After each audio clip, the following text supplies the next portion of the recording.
I need that sports encyclopedia. Where you at, Steve Kim? Got Trent in the cut. Yeah. Where you at, man? In the gym shooting, I'm Durant. You ain't shooting John Moran. Darnell is the Ball State legend. I'm the Warren Central High School legend. I'm proving with a reliable source, straight from the mouth of the horse. Smitty and JB and Smitty from West Coast to Yost. I love talking ball. It's nice to connect with guys that are like-minded and just are real and genuine. Better stay in your lane. How did you are fucking insane. Dude, what? You just will not give this guy his flowers. What is wrong with you? Oh, you must have thought I was a bitch. I am him. Use not it. What's the topic? With your logic when I flow. Big Komodo, how it's talking. Got to get back to letting the baby cry a little bit to see if they can soothe themselves. That's a bar. Issues get pressed so fast, you don't get sacked like bags and baggage. Smitty and Jason Brown killed it, yeah, it's a rap. We what the game's been missing, we switched it and filled the gap. I identified him after his third fight, and I said that guy can be a star. I'm so proud of the show, bro. With the gap, Smitty and Jason Brown. To the Coach JB show.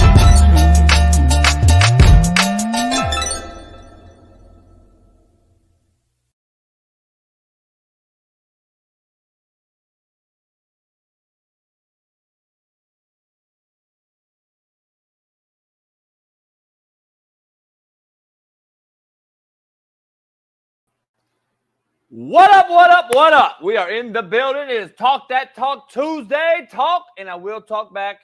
We got a loaded show today. Steve Kim and Shaun King join us. We're going to talk a little boxing, some hoops, NBA, some NFL, plus the U.S. gold chase is on for the Olympic gold, and they struggle yet again with Germany. Who's Germany's starting five? I'm going to ask Smitty right on the spot right there. Tell him to put his hands up. No Google. Give me Germany's starting five right now. We're going to dive into that later on as well. I think Dennis Schroeder is German. Make it make sense. We're going to dive into that. But we got a lot going on. Pound that like, subscribe, become a member today. Appreciate all the new subscribers. We've got a couple, 4,000 new subscribers just over the weekend. Appreciate everybody. Shout out to everybody. And much love. Everybody on TikTok, you slapdicks as well. So shout out to you guys. Pound that like, subscribe, become a member. Go on over to our Discord, Slap Nation. Download the Discord app, Slap Nation. And then tie that in with our Winnable, winnable.com/slap picks today. And join the First Down package. First down, because football season, winnable.com will be the livest shit on planet Earth to go along with the realest show on planet Earth. Let's dive into it. We got a lot to discuss. I'm going to go right into this one. Jordan Love, the hot topic today. Jordan Love says he will not practice until a deal is in place. First of all, a deal doesn't need to be put in place yet. They officially don't need to get a deal done until after the season. When did these kids start to feel as if they cannot show up to work, clock in, and clock out every day? It blows my mind. Jordan, you had a good year. It was your first year. Let me be clear. You are now demanding shit like you Nino Ross, homeboy. You were a backup for your entire career. And you have one decent season. You get a playoff victory over an overrated Dak Prescott. And you sit out now? How about handle business? Go about your professional duties as normal. And let your agent handle this shit. Go ball, win, get into the MVP conversation, as many think you will be in. You are going to get a big deal. What happened to humility and being thankful for being in this position to succeed? Homie, you went to Utah State. Jesus, man, we are lost. These kids want the chicken before they hatch. God damn. Let's dive into it, man. Paul Feinbaum back in the news. Smitty calls him Finnebaum. Says that Deion Sanders could be the perfect replacement for Lincoln Riley at USC. Boy, do I got something to say about that one. Adam Schefter says he could see Jordan Love becoming the highest paid quarterback in NFL history by the end of this week. Whew, can't wait to dive into that one. LSU star DB Javion Toviano suspended and arrested after he was secretly recording sexual intercourse with clock camera with a girl. I don't know what's wrong with these dudes. TikTok's got ahead of them, got in their head. God damn, social media has killed these boys. There has been zero discussion between NFL and Chiefs about suspension for Rashee Rice. Hassan Reddick says today that he is not planning to report to training camp with the Jets. And Shaun King and Steve Kim join us to discuss Tank Davis and Lomachenko's situation and the possibility of Tank fighting Shakur Stevenson. We're going to dive into that. But before we begin, my lovely co-host, Naptown legend, 317 Far East Sider, LeBron Hairline having, Lamar Jackson loving, AR5 defending, and Caitlin Clark jocking. Fox Sports' very own Big Smitty. Welcome him in. Hello. What up, TikTok? What's going on, y'all? It's Talk That Talk Tuesday. We here live. I'm feeling good. I'm looking even better. Your boy hair ain't even cut yet, JB, and I still like when I brush the hair down a little bit, wash the face off, it still all come together, man. How y'all doing, chat? See Aaron James in here early, Bradley. We got TPB, KCBD, and my cousin Keith Smith all in the building. Bailey behind the scenes doing what he does best. Shout out to Bailey. And, of course, my main man, JB, ready to say the craziest takes you're going to ever hear on any show ever is coming up here real soon. JB, how you feeling? I'm good, man. I'm good. You just back feeling better a little bit? A little bit, but not much. Not much. It got better, and then it go back. It's like it's like a major. I got a major fucking like. It's just like a rock. It's muscular though. It's muscular though. So we'll see. We'll see what happens. We're on TikTok live. Shout out to TikTok. Shout out to TikTok and all those slap dicks. TikTok's part of the problem in society, in my opinion. Okay. So we'll see how that goes. See if they ban me again. Everything I do, it's crazy. I could post a video of me on Netflix that's actually going around viral from other people that are posting it on TikTok. Yep. But they'll take mine down and tell me I'm copyright infringement. Come on, man. You make it make sense, dog. You know what I'm saying? They're trying your account is already on like high alert, JB. So now they're trying to hold a brother down. They're trying to hold a brother down. A brother. A brother, ER, yep. A brother, yeah. Brother, ER, brother, yep. Hey, yep. brother ER, yeah. Hold the brother. Like a sister, a brother, a mother, a father, a brother, yep. I'm trying to hold a brother down. That's what's crazy. BRUTHA. That's what's crazy about it. Hey, they ain't really holding me down. But yeah, I'm excited for today's show, man. What we got going on? You got your coffee. You seem like you're in high spirits, man. You're in high spirits today. Yesterday you was negative. I got this ice pack on with the stem. I got the stem going at the same time. You got the stem machine at home?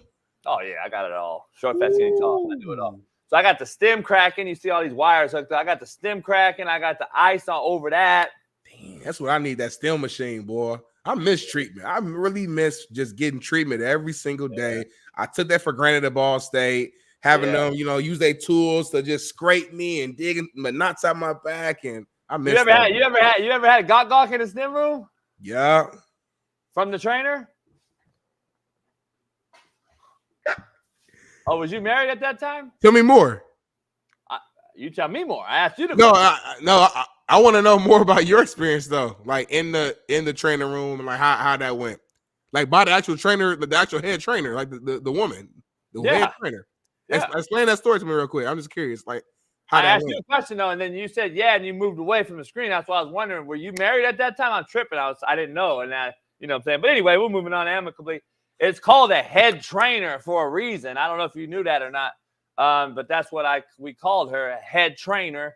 What did you say her name was again? Her full name, her first and last name? Gawk. No, her name. I'm sorry. Huh? No, what did you say? Gawk. That was her full name. Oh, was her full name. Okay. Gawk. That's why it's called the Gawk. I'm saying. Shout out to Joe Accord, man. 1999, early in the morning. Appreciate you. Let's get this thing to 50K. Hope your day is a great one. Thanks, Coach JB, Smitty, and Bay for the best show from 7 to 10 a.m. on this Thursday. Weatherman, back to work. Appreciate you, Joe Accord, man. If everybody could have said 1999 right now, that'd change the game. But I'm saying, going back to Gawk, I'm not going to put her name out there, but no, this wasn't an indie. I wasn't the coach. I wouldn't do that inappropriate shit as a coach. I'm sorry. I'm about as a player, homie. As a player, did you ever have the head trainer or a trainer? You know how there was a lot of little trainers? Yeah. Did you ever have this Gawk from any of the trainers? No. I did. A couple times. Actually, a couple different ones at 2 different places. Dang, you a bad boy. One in JUCO, one in Kansas. With the Chiefs? No, college. I was about to say, you a bad boy. But I do know about some preseason. You a bad boy, preseason boy. I do know about some Chief shit though that went down, that goes down with some of the trainers there. But anyway, we'll talk about that later. Maybe Mahomes' daddy, brother. I don't know. Let's keep it pushing. What we got next, JB? Let's get into the quote of the day, brought to you by betonline.ag. What up, man? The real Coach JB here for the Coach JB Show with Big Smitty. We got a proud new sponsor, of course, for the second part of the year, and that's BetOnline. Continue to be your number one source for all basketball wagering needs, including pro and college hoops throughout the year. March Madness is here. Join us every Monday and Friday with Jeff Nadu as we will pick them and up-to-minute odds, stats, and trends. You can follow your favorite team's path to the playoffs with in-game live betting, contests, and all the best player props. Experience the world's best wagering platform anytime from your desktop to your mobile device. Head on over to BetOnline today. Become part of the team, and remember to use promo code BELIEVE, BLEAV, for 50% off plus welcome bonus on your first deposit. Bet Online, where the game starts. Peace. Look at my logo. Let me get my logo on TikTok. Coach JB on the TV back there. Look at that fire. Let me get that. Ooh, look at that fire. I made that logo. Can't see it on TikTok, though. See, I'm trying to get my face and my logo in there. But then I move over here that's out the way, so I don't know what to do. Bears can't be choosers, JB. I don't know how to do it, Smitty. I'm not a technical guy. You know what I'm saying? I'm just a real guy. Real one. It's not like an excuse to me. I'm a real one. That's all I am. Smitty, quote of the day brought to you by betonline.ag. People lose themselves by comparing themselves to others. Lanes are made for separation. Stay in yours. You took your. I can always say you take your time with your quote. Like you actually made that probably last night. Like that was in the system last night. Compared to sometimes right before the show, you're lazy, you forgot, whatever the case may be. You'll just make up something real quick. This one you took your time. I always prep tomorrow today. People lose themselves by comparing themselves to others. Lanes are made for separation. Stay in yours. See, TikTok, that's what they're known for. TikTokers lose themselves by comparing themselves to others. Like they want to compare themselves to me and Gawk and all these different people. Stay in your lane, dog. That's what they made for. I don't get it. Comparison is a thief of joy, JB. Yeah, it is. Contrary to belief. Brought to you by Prize Picks. Head on over to Prize Picks. Use the promo code CoachJB. Get you 50% off on a welcome bonus. Contrary to belief. What they hate in you is missing in them. Woo-wee. Ding, ding, ding, ding, ding, ding, ding. Another all-timer added to the list. Ding, ding, ding, ding, ding, ding, ding. JB does it again. I like that one. What they hate in you is missing in them, contrary to belief. Many men wish death upon me. Got copyrighted. This got copyrighted. Thanks. That quick? Whole question. Let's dive right into this. Dive right into this one. You love diving.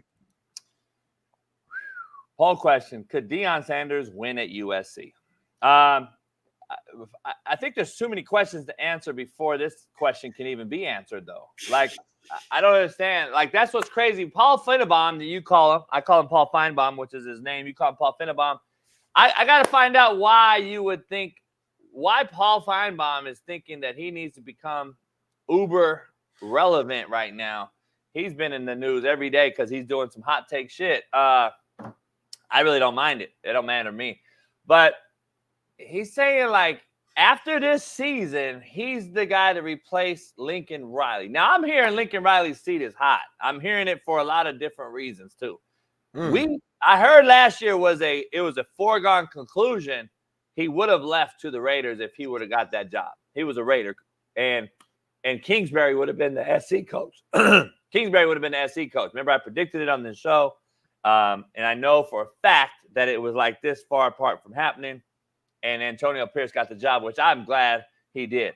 So they kept him there. What they really were going to go after Lincoln. He's not an LA guy, Smitty. He's losing big-time California recruits to big-time programs such as Alabama, Oklahoma, where he was, Texas, A&M, other places. But Deion's not the answer. I don't think.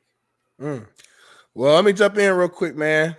I think you're right in terms of there's a lot of questions that are unknown that we need to see, and only time will tell. But I actually think Deion could be the answer at USC simply because of his great recruiting ability. You combine that with the history of USC, the location of it being right there in SoCal.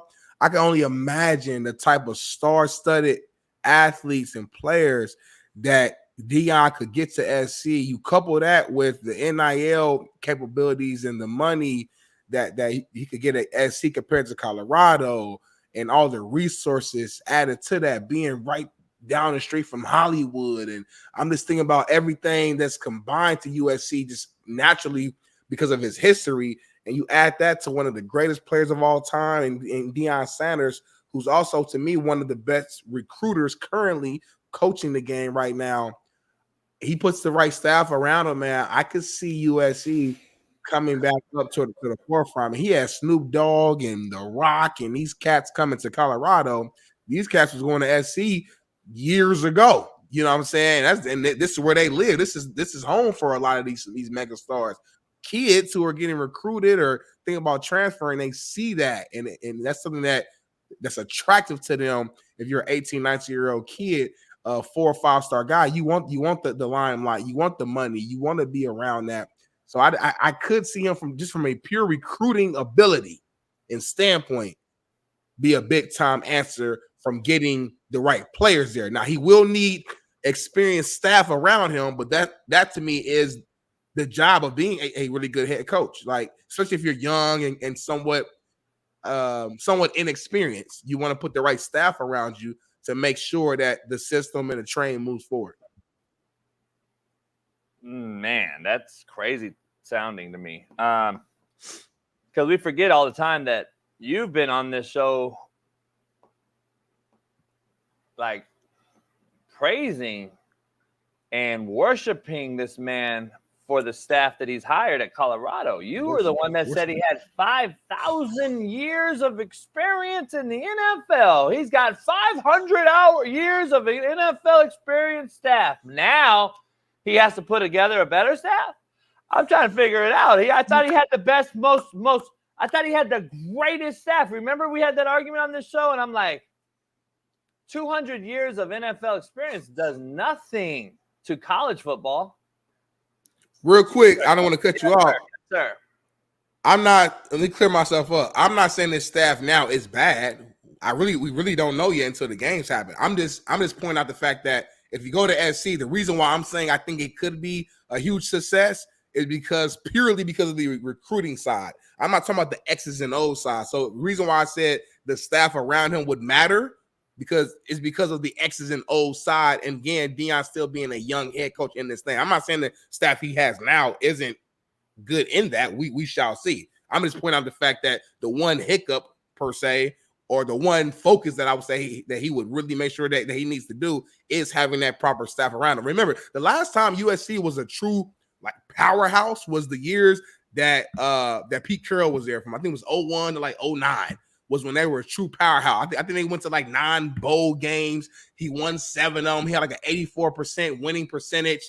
And the thing that Pete Carroll was great at, to me, was recruiting. Now, he was good at other things, of course, but I'm saying the recruiting part, you come out here and you talked about, you said Pete Carroll would go into the hoods. He would go to the areas that other coaches were scared to go to. He would allow media to come into practice and be a part of the true community, which made players want to come play for him. And then we saw the results on the field.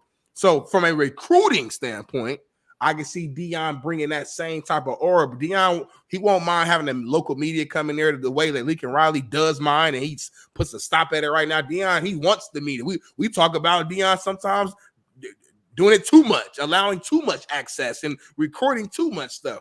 But he's going to allow that. He's going to allow he's going to be a part of the community and make people feel like that they're welcome to come to SC. And that's, to me, a similar trait that Pete Carroll had when he was there, in my opinion.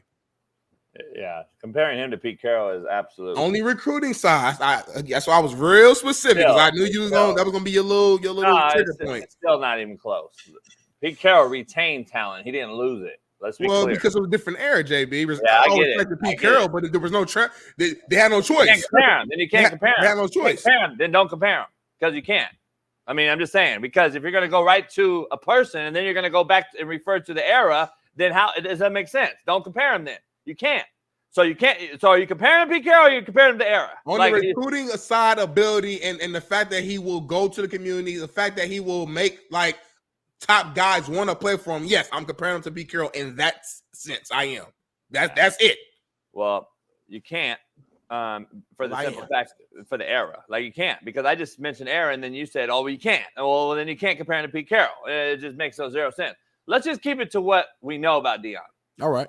He's 4-8 as a Power 5 head coach. We're already putting him in a position to be a head coach at USC, which has been, for the most part, a blue blood school for the longest. Colorado's not. Obviously, we know that. He failed in 2 major bowl games at Jackson State after turning Jackson State into a national recognized program because of who Deion is.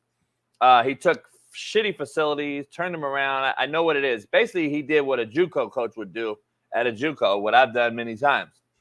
So shout out to Deion for making HBCU relevant, for winning a lot of games. But then at the end, it seems like the coaching part mattered. That's why I could never compare him to Pete Carroll, even though you said recruiting.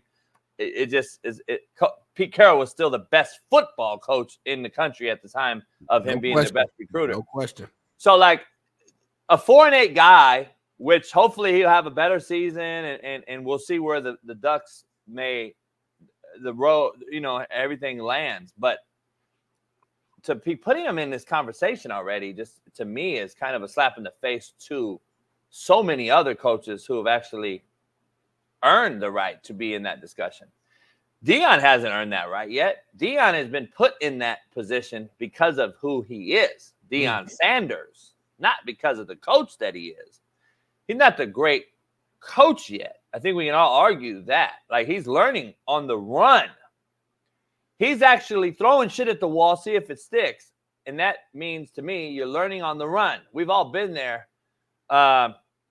But I believe you have to put some successful seasons on the board to be put into a position of a USC, a Texas, a Alabama, some shit like that. Maybe you don't, though. Now, I mean, I don't know. Like, maybe you don't. I have no idea. The thing is, man, I mean, USC has tried going the experienced coach route over the years, and they've had, like, you know, every other season they'll have a decent season. You know, they'll win 11 games here, 9 games there, but then they'll go back and only win 5 and go 5-7. And just they haven't been able to have that sustainability at SC. So my thing is like why not?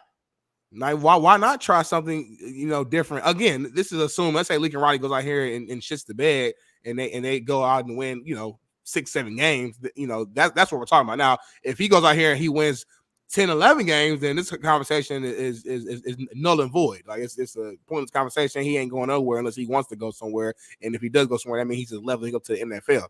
So Lincoln Riley has a lot of control over this conversation and how hot that seat will be at the end of this season.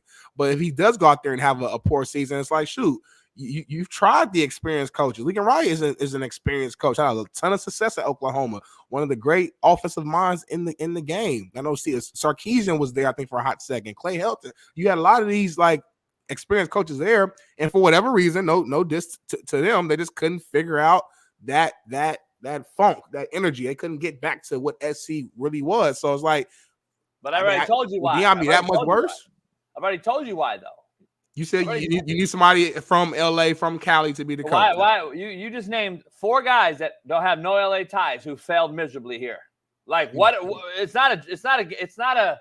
Let's keep flipping the coin, homie. This is what it is. Like, you're not from here. You don't know here. So you're gonna bring in Deion now, a Florida boy? Come on, homie. Listen. Recruiting travels. If you're a go-getter, you can bring them anywhere. Right. But in this era, where we are today, in this era, what is the number one thing we just talked about with USC?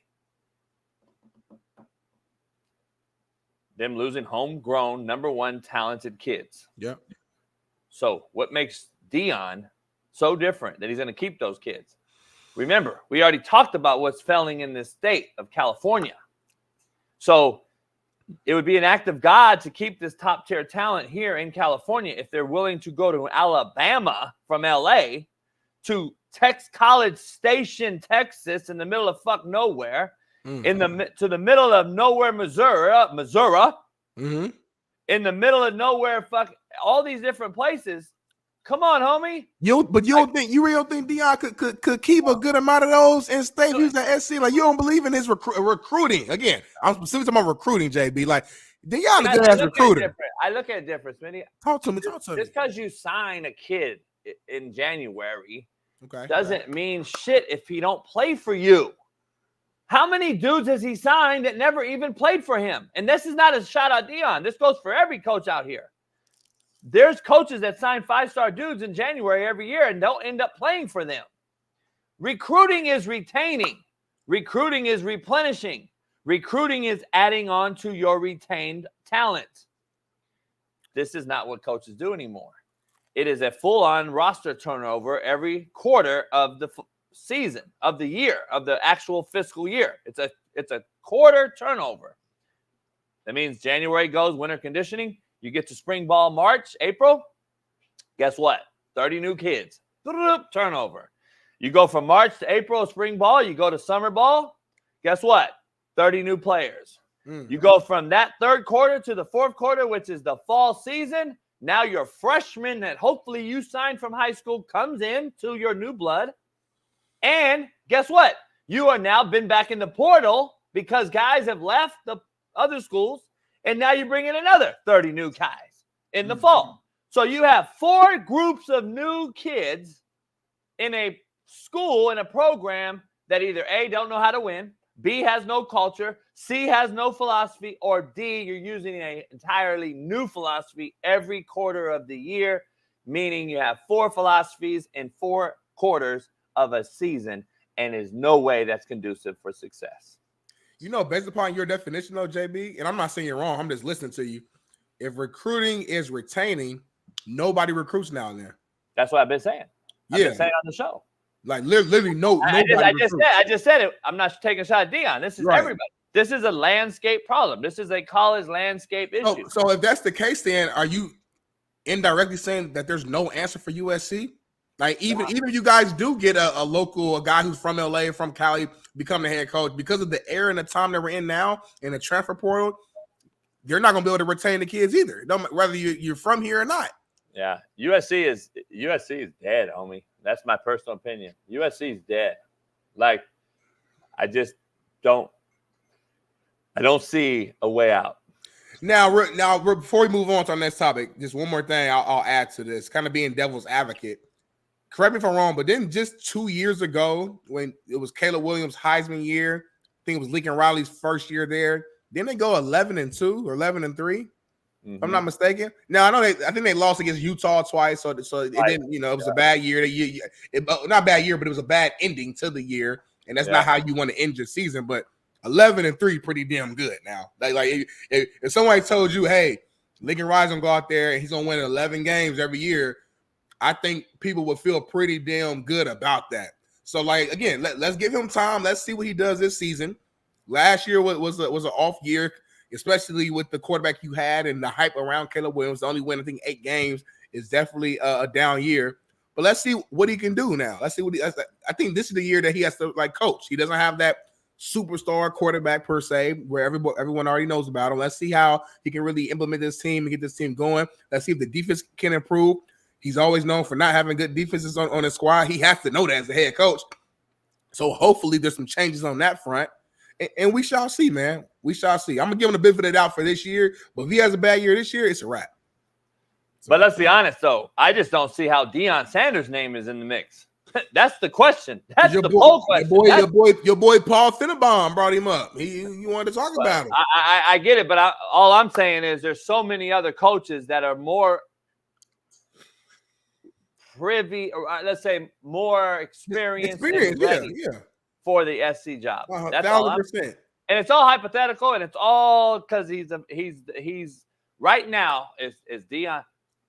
Whether Deion's the GOAT this season or the GOAT meaning the bad thing, not the GOAT greatest of all time. Meaning he's either the GOAT or the hero after this year. And whether he's the GOAT or the hero, they're going to be talking about him at the same high cliff. It is what it is. They're going to continue to talk about Deion until while he coaches. Yeah. So that's the reason his name will always be in this mix. JB, go ahead. No, go ahead. You know the true answer to USC football and fixing what's going on there? The true answer to USC football is hiring Coach JB and Coach Prom on the staff. One of y'all is the head coach, play paper, rock, scissors. I don't really care. The other one can be the offensive coordinator or the assistant or the defense coordinator. 2 of the top guys. If USC football hired Coach JB and Coach Prom on the same team, you cannot tell me that these cats would not get the biggest stars around the nation, not just California, not just LA, around the nation to all come to USC, be motivated, come play. Look at this man right here. Everybody can't coach like Coach JB the way he do. He in the hood right now. And it's not even the hood to him because this is his home. It's your hood. It's his home. You mean to tell me you put him and Coach Prom together at USC, they won't turn that thing around in 2 seasons? Make it make sense, homie. We wouldn't win anything. We'd be fucking horrible. So that's the thing. That's why y'all don't get it. Can't have 2 chiefs in the same kitchen. Can't have 2 alphas in the same room. Just so we clear, this is why you have a hierarchy in things. That's why you have player empowerment right now. Players telling coaches what they should do and not do. That's the problem. Used to be head coach told you what to do. You listened and you went about your day, became a better human being. Nowadays, we have too many people that think they're all the same level. No, you're not. And Deion can never be an assistant coach because that's not what he can do. He's the face of the program. I can't be an assistant coach anymore. I'm the face of the program. So make it make sense. You can't be a coordinator, bro? An offensive coordinator? No, not for Deion. That's crazy, man. I did this whole y'all ain't ready to have these real conversations. I'm ready. I'm ready. Now, you might. I'm just telling you, these people out here don't want to hear this shit. These are all casual, Smitty. They're all casual fantasy draft king, fantasy fucking football player guys. They don't understand how this thing works. They don't understand that this thing doesn't work like that. Like, you don't get that. You don't make a superstar staff. Why do you think Kirby Smart just, all right, thanks, Saban, it's time for me to be a head coach? Or do you think that it said, all right, now the alpha dogs have caught each other and it's time Kirby goes? Do you think that shit just happens? Lane Kiffin, you think that just happens when, the alpha caught up? Lane's been a head coach at SC, Tennessee, the Raiders. Oh, I'm a head coach. I've caught up. I have an ego. Coaches have egos. Oh, guess what? Nick Saban said, all right, too many alphas. Bye-bye. Steve Sarkisian, been a head coach. Washington, Raiders, USC. Oh, alpha. Guess what you got to do? It's time to go. But what you're missing, though, is What you're not pointing out, though, JB, is there were seasons where they were together and they had extreme success. So all I'm saying is you and Deion had two good years together, and then you can separate. No. There's a pecking order, Smitty. I know. I'm saying they literally had success with Nick Saban. I'm not even. Why? Why? Come on, coach. What you mean? Why? Why did they have it? Break it down. You seem to know. Tell us, and I'll tell you you're wrong. Go. The leadership structure of Nick Saban. Everyone falling into their roles and being a leader in their roles. Yep. You're muted. I can't hear shit. The recruiting ability of that staff and being able to have a top 5 recruiting class year in and year out. But the main thing is everyone being a leader in their role. Now, I feel at some point it's like, all right, I'm at that same level. At least I feel like I'm that way. Now let's separate. But I'm saying you and Prime couldn't humble yourself for 2 years and do something historical. 2-3 seasons. Can I break it down now? Go ahead. Can I break down why it worked? Because Nick Saban was King Alpha. It was his program. Guess who came into his program?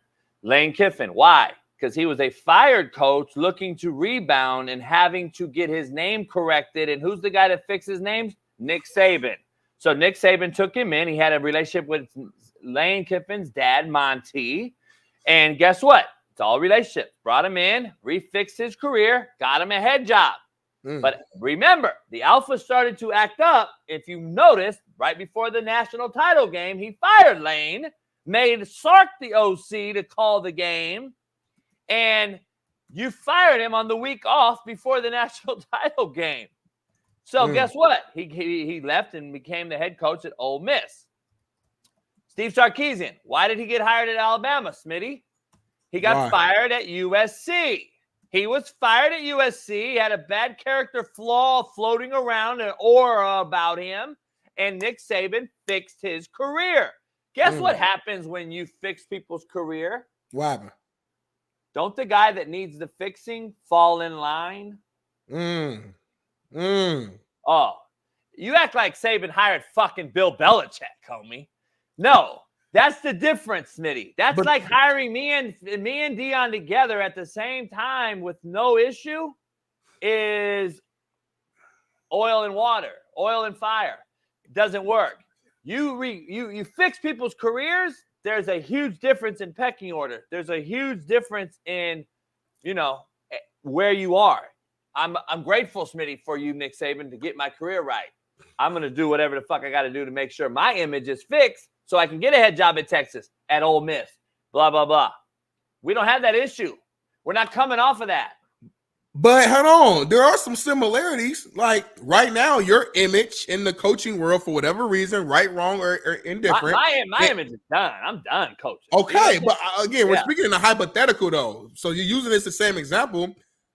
Deion's the one who's popping right now in the coaching world. He has all the attention. So if you put him as head coach and you had the opportunity to be offensive coordinator, you couldn't, and just in that moment, understanding your history, not history, but like your last few years and how you've been blackballed, and couldn't you use that as an opportunity to be like, you know what? Let me prove these motherfuckers who I am, how great I am, what they've been missing out on. Let me humble myself for 2 or 3 years behind Deion. Let him lead the train. He's presenting me with an opportunity. Like, to me, it's some similarities, no? Like, in terms of not fixing your career, but giving you this opportunity, which in essence is fixing your career. Again, we're speaking of hypotheticals. This will never happen, I'm sure. Well, I don't ever say never, but it probably won't happen.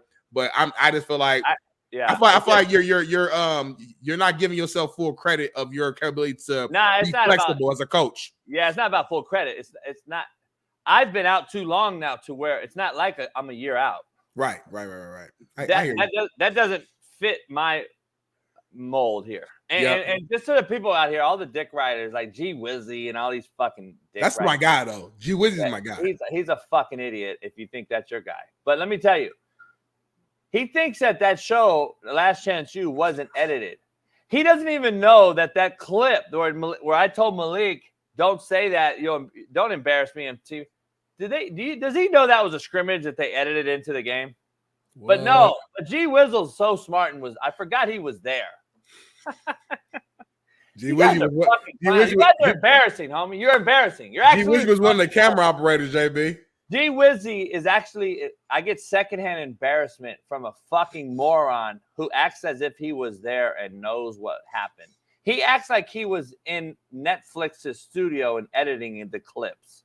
Like, this guy's a fucking clown. Do you realize that's why we put the same jerseys on that we were going to wear in the first game, you fucking idiot? So when they filmed it, they could edit it? Did you ever think of that? Oh, you didn't, huh? Because you weren't there. Because you're a fucking moron nobody. Like, moving on amicably, though, man, we have another very hot topic that you kind of started the show with a little bit. Adam Schefter was on, I think, the Pat McAfee show and stated that Jordan Love, Packers QB, could become the highest paid quarterback in NFL history by the end of the week. JB, you are the QB expert on this show. So I'm going to start off with you. Does Jordan Love deserve, keyword, deserve to be the highest paid QB in NFL history? Are you fucking serious? That's a serious question. Come on, man. God, we are so fucking lost. So after 1 year, we're giving guys the highest paid salary ever? I don't even know why this should even be an argument or a debate, or I don't really know why. I mean, being honest, the guy had one decent year. He won a playoff game. And we're now putting him in the highest paid fucking guy ever category? I'm just trying to figure out. Listen, I like Jordan Love. I love his story. Utah State, played with my kid from Indy. Great job so far. He took his – I've praised him for taking his lumps, not demanding a trade, not wanting to play right now. I want to learn from Aaron Rodgers. He did that shit. It paid off, Smitty, like I said it would. I am the one that said, through osmosis, these guys will get better by watching some other guys play. Mahomes did it for a year with Alex Smith. Brady did it with Drew Bledsoe. We've seen it over and over. The guys that have success actually pay their dues and actually see the game played at this level instead of being thrown right into a bad organization from college and thinking just because they won the Heisman, they can be the MVP in the man's league. Doesn't work that way. They've struggled mildly, to say the least, over and over and over. Yet you compare these guys that have sat behind some folks, paid their dues and homage, and learned the game the right way, seeing a guy, a master manipulator with his eyes, moving coverage, moving safeties, doing certain things, knowing who's hot, knowing who's adjusting the offensive line, knowing who the point man is in the run game. I'm going to count the box. There's guys over here, we're going to go this way. If there's guys over here, we're going to go this way. All that shit is through osmosis. You learn that through watching and learning and being around a guy, picking up on all his little nuances in the man's league. Being thrown out there, like Caleb Williams is about to get done to him, like Bryce Young got done to him. There's very far and few between guys like C.J. Stroud that come to a bad organization and turns it around like this. It was a great, perfect alignment of puzzle pieces. We had a great roster fix. Lovie Smith actually did a hell of a job before that roster was turned over. People don't give him enough credit. Lovie was fired. They bring in a new regime, and goddamn, what alignment of the stars that was. There's not that many. That doesn't happen too many times, Smitty. Let's be honest. That doesn't happen too many times. So we'll see if CJ can continue. But my point back to Jordan Love is he earned it. He deserves it, but not the highest paid already over Mahomes, Burrow, Allen, Herbert, all these different guys. There's no way. I can't do it. I would like to, my personal opinion, see him play another year, which they are. That's what I don't understand. That's why I led the show off with this. They don't have to do anything with you right now. They're not obligated to change anything with you. We're anointing a guy after 1 year, after sitting for 5, that he should be the highest paid guy because he beat Dak Prescott, who's a known choke artist in playoff games. You didn't beat Tom Brady, homie. Pump your brakes. I get everybody else is getting paid. But, dog, you just came off one season. You act like this is year 8 of record-breaking years. Like, to be honest, Dak Prescott has a bigger argument than you do, homeboy. And I'm not even a Dak guy. But Dak has put in the work, paid his dues, played multiple games. He's been in MVP conversations, and I'm not that guy, as we all know. But let's keep it real. This is a real show. Dak deserves and has a bigger gripe than you. Come on, dog. This is your second year, even though this is year 6 or 7. This is year 2 for you. If I'm the GM, Smitty, to answer your question in a summed up role, I want to see this year. I want to make sure, knock on wood, you're healthy.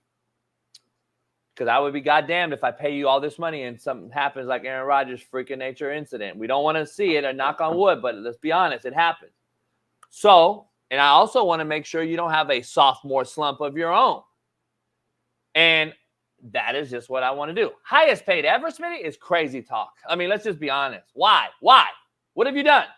I mean, be honest. You beat Dak Prescott in a playoff game. Again, what have you done for me lately is what we live on. Social media, anointing. We anoint these guys and put them on a pedestal so quickly. And what happens is it is unfair to the player himself. I believe it's doing him a disservice. And it's unjust to put this guy on this pedestal so fast. Let's get him through this year. Let him say, oh, man, he's in the MVP conversation. He's got great young wide receivers. He's got Josh Jacobs now. He's got a great defense. Let's see Jordan Love do what he did last year times 2. Now we're in the discussion. Still not the highest paid, though. But now we're in the discussion. Are you going to pay him over a guy like Jared Goff, who's been to a Super Bowl, who almost went to another one, who clearly has done it for longer, more consistent?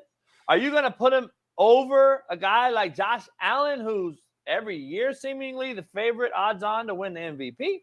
Are you going to put it over a guy like Mahomes, who they backloaded his salary to keep the roster legit, to continue to win Super Bowls? And this guy has 3 already? You're going to put him over him? You're going to put him over a guy like Burrow, who goes to a Super Bowl right out the gate with no offensive line? I don't know, Smitty. I just can't do it. I can't. But go ahead. What do you say? Whoo! That was a hell of a take, JB, man. Strong take. My initial reaction to this question, my first thoughts to this question is, no, Jordan Love does not deserve to become the highest paid quarterback in the league or highest paid quarterback of all time. But I had to do some research. I had to check out the list of the current top 10 or so quarterbacks who are being paid right now. And when I look at this list, I look at some of the names on this list and see the numbers that they're getting paid. Then I got to take a step back and say, well, I may not think he deserves it based upon production, but based upon the names on this list, then hell yeah, Jordan Love deserves it. Because there's guys on this list right now. I mean, you look at the top guys, they're tied right now at the top. You got Joe Burrow, $55 million. Joe Burrow, listen, took a Bengals to Super Bowl in his second year. When he's healthy, he looks amazing. But you see the key word I threw out there, the key phrase, when he's healthy. He hasn't been healthy. So there's an argument. There's an argument that based upon health alone, that Joe Burrow shouldn't get paid that number. Now, I'm not one to make that argument, but if someone was to come to me and say that, I would listen to it. But the next guy on the list who's tied with him at that $55 million a year mark is Trevor Lawrence. Trevor Lawrence, a guy on here who I believe JB came on this show and showed a stat where it had Trevor Lawrence and I want to say Gardner Minshew, I think side by side, and had damn near identical stat line for the Jacksonville Jaguars. And you got Gardner Minshew, who's a guy who's been traded away and moved from team to team to team and has been a backup majority of his career. And he has the same identical stat line damn near while at Jacksonville as a guy in Trevor Lawrence, who is the highest paid quarterback in the NFL right now, who was also the highest paid quarterback of all time, because that's the era we in right now. If you become the highest paid quarterback in the league, you take over the new record as the highest paid player and quarterback of all time. So when I see a name like Trevor Lawrence on there, specifically him, and I look at Jordan Love and look at what he did last year, I think he had 32 touchdowns to I think only like 11 picks, threw for over 4,200 yards, won a playoff game. I got to change my answer a little bit, and I got to rewind. I got to remove my emotions, and I got to say, well, based upon the market, based upon who's being paid right now and who's getting paid right now, I got to say that Jordan Love does deserve it based upon that. Now, I'm with JB. We're talking about What has he done production-wise? We've only seen 1 year. Is he going to have a sophomore slump in terms of sophomore year of actually playing? Like, there's a lot of questions we have about Jordan Love that I will want answered. But that's not what they're doing right now, JB. They're paying guys off 1 good year. They're paying guys off potential. They're paying guys like, as much as I love Justin Herbert, what has he actually done? He hasn't even won a playoff game yet. The one that he should have won, he was up by 3 touchdowns. He let Jacksonville and them come back and win the game. So there's a lot of guys. Kyler Murray, a guy who you don't love. You know what I'm saying? So it's guys on this list that have question marks who have, entered into the top 10 conversation in terms of pay. So when I look at that list, I can't look at Jordan Love and look at him differently or give him a different set of rules because we're not saying those same things about this other list. What was Jordan Love's draft stock? Where did he draft stock? Where did he get drafted at? It was first round, right? What number was he? I can't remember. He was number 1. So let's stop. Let's be honest. We all know, first of all, number 1 picks. Y'all will defend the number 1 pick, Caleb Williams, but not Trevor Lawrence. Make it fucking make sense. Trevor Lawrence was the highest recruited kid and drafted kid in the last fucking 30 years. Yeah. But y'all will talk about Jordan Love being put on the same fucking spot. He went to Utah State, homie. Let's keep it real. This guy, Trevor Lawrence, won 2 natties at a fucking Power 5 powerhouse. Beat Alabama twice. Stop. That's college, though, JB. I don't care. He was the number 1 overall pick, Smitty. Listen to what I'm telling you. They get different money. Hold on. Hey. You acting like this ain't the Sam Bradford years. You acting like he got $80 million during the draft. Yeah. Now, first pick, you get more. Don't get me wrong. You're still slotted ahead of other rounded guys, but that ain't your rookie deal. Ain't got nothing to do with you becoming the highest paid quarterback in the NFL. That ain't got nothing to do with that. Like, I'm not saying that. What I'm saying is he was the number 1 overall pick. His money is going to be more, period. Like, I don't care what you say. He was the number 1 pick. Do you understand what I'm telling you? It makes the organization, Smitty, look real shitty if you don't pay that dude. They didn't pay Baker? He's been to 6 places. I'm talking about one guy that was number 1 pick with that organization, Trevor Lawrence. Let's just stay on Trevor Lawrence. Trevor Lawrence was number 1 pick, right? Yes. If you boot him right now, get rid of him. Let's just be honest. Get rid of him. You look as a dysfunctional, incompetent organization. Mm-hmm. Okay. So you have to shit or get off the pot when it comes to signing a guy for the money that matches the market, which Trevor Lawrence was. Jordan Love was a guy who wasn't drafted number 1, who sat behind the guy for 5 years. Okay. And now has 1 year under his belt. Amazing year.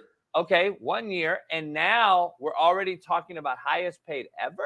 Well, he has, to your same point about By the Trevor way, Lawrence. they both have 1 playoff win, right? Both of these guys. Yes, both got 1 playoff win. We're not comparing these guys, but just understand, they both have 1 playoff win. The difference is one guy was number 1 overall. One guy was considered the franchise guy. Jordan Love was considered a backup to a legendary guy who was not picked very high. I mean, not number 1. And he was a Utah State guy versus a Clemson guy. We all know from college it was a different ballgame. Now, can he become Josh Allen from Wyoming? Yeah, sure. Yeah. But what I'm saying is, let's see it then. We're already going to pay him? Like, that's my point. You can't. But listen, I get your market point. I get your market point and all that shit. Because I mean, you're using that argument to Trevor Lawrence. You're basically saying, listen, as an organization, they're kind of in a rough spot. If you draft a guy number 1 and you let him go, you don't pay him, then it's a bad look as an organization. So you kind of just, like you said, you got to shit or get off the pot. You kind of got to pay him. To me, the Packers got to pay Jordan Love. They lost. A-Rod is gone. Brett Favre retired. This is their next quarterback, and he's shown you, yes, 1 year, but he's shown you that he has the ability to be a top-tier quarterback in his league, and for you to keep this train going. He has 1 year left on his deal, JB, which means if they don't pay him and he plays out that last year, he will be, what, a free agent, and now he can just hit the market. You know what the market's going to do for Jordan Love? You know how many teams would love to have a Jordan Love on their team? And then even if the Packers do decide to pay him after that next year, now they got to pay him more because the market just goes up and up and up every single year. So if you know this is your quarterback, pay him now so you can actually save money. It's just 1 year, though. Like, we're acting as if this is year 4 of him. Like, this is year 1. Like, Brock Purdy actually has more of a fucking argument. He's done it for 2. Like, 1 year, Smitty. We're talking about 1 year. Again, self-anointing. We're anointing these dudes at all-time cliffs. I'm just saying, dog, when the shit goes sideways, we're going to be like, why did we pay the dude? Right now, the Giants are, you see it on this Hard Knocks thing. Yeah. That GM stressed the fuck out. He has buyer's remorse with Daniel Jones. He is praying every day on 2 bended knees that Daniel Jones works out. Because if not, A, he's being fired. B, Dayball's probably going to lose his job. C, they clean house. D, they're set back 3-4 years roster-wise because of cap. They're praying, dog, that they don't have buyer's remorse. You're going to see the same thing in these other places. And that's just what I believe is going to happen because Green Bay will be following suit. I mean, I'm just saying, I would wait a year. I would literally wait till this year, see what he does, make sure he doesn't get hurt, make sure he's healthy, see if he can repeat what he did last year. They can still sign him during the season, Smitty. And then you got to pay him more. So, which is cool. I mean, I guess that work. I'm just saying, you wait a year, the market's going to go up.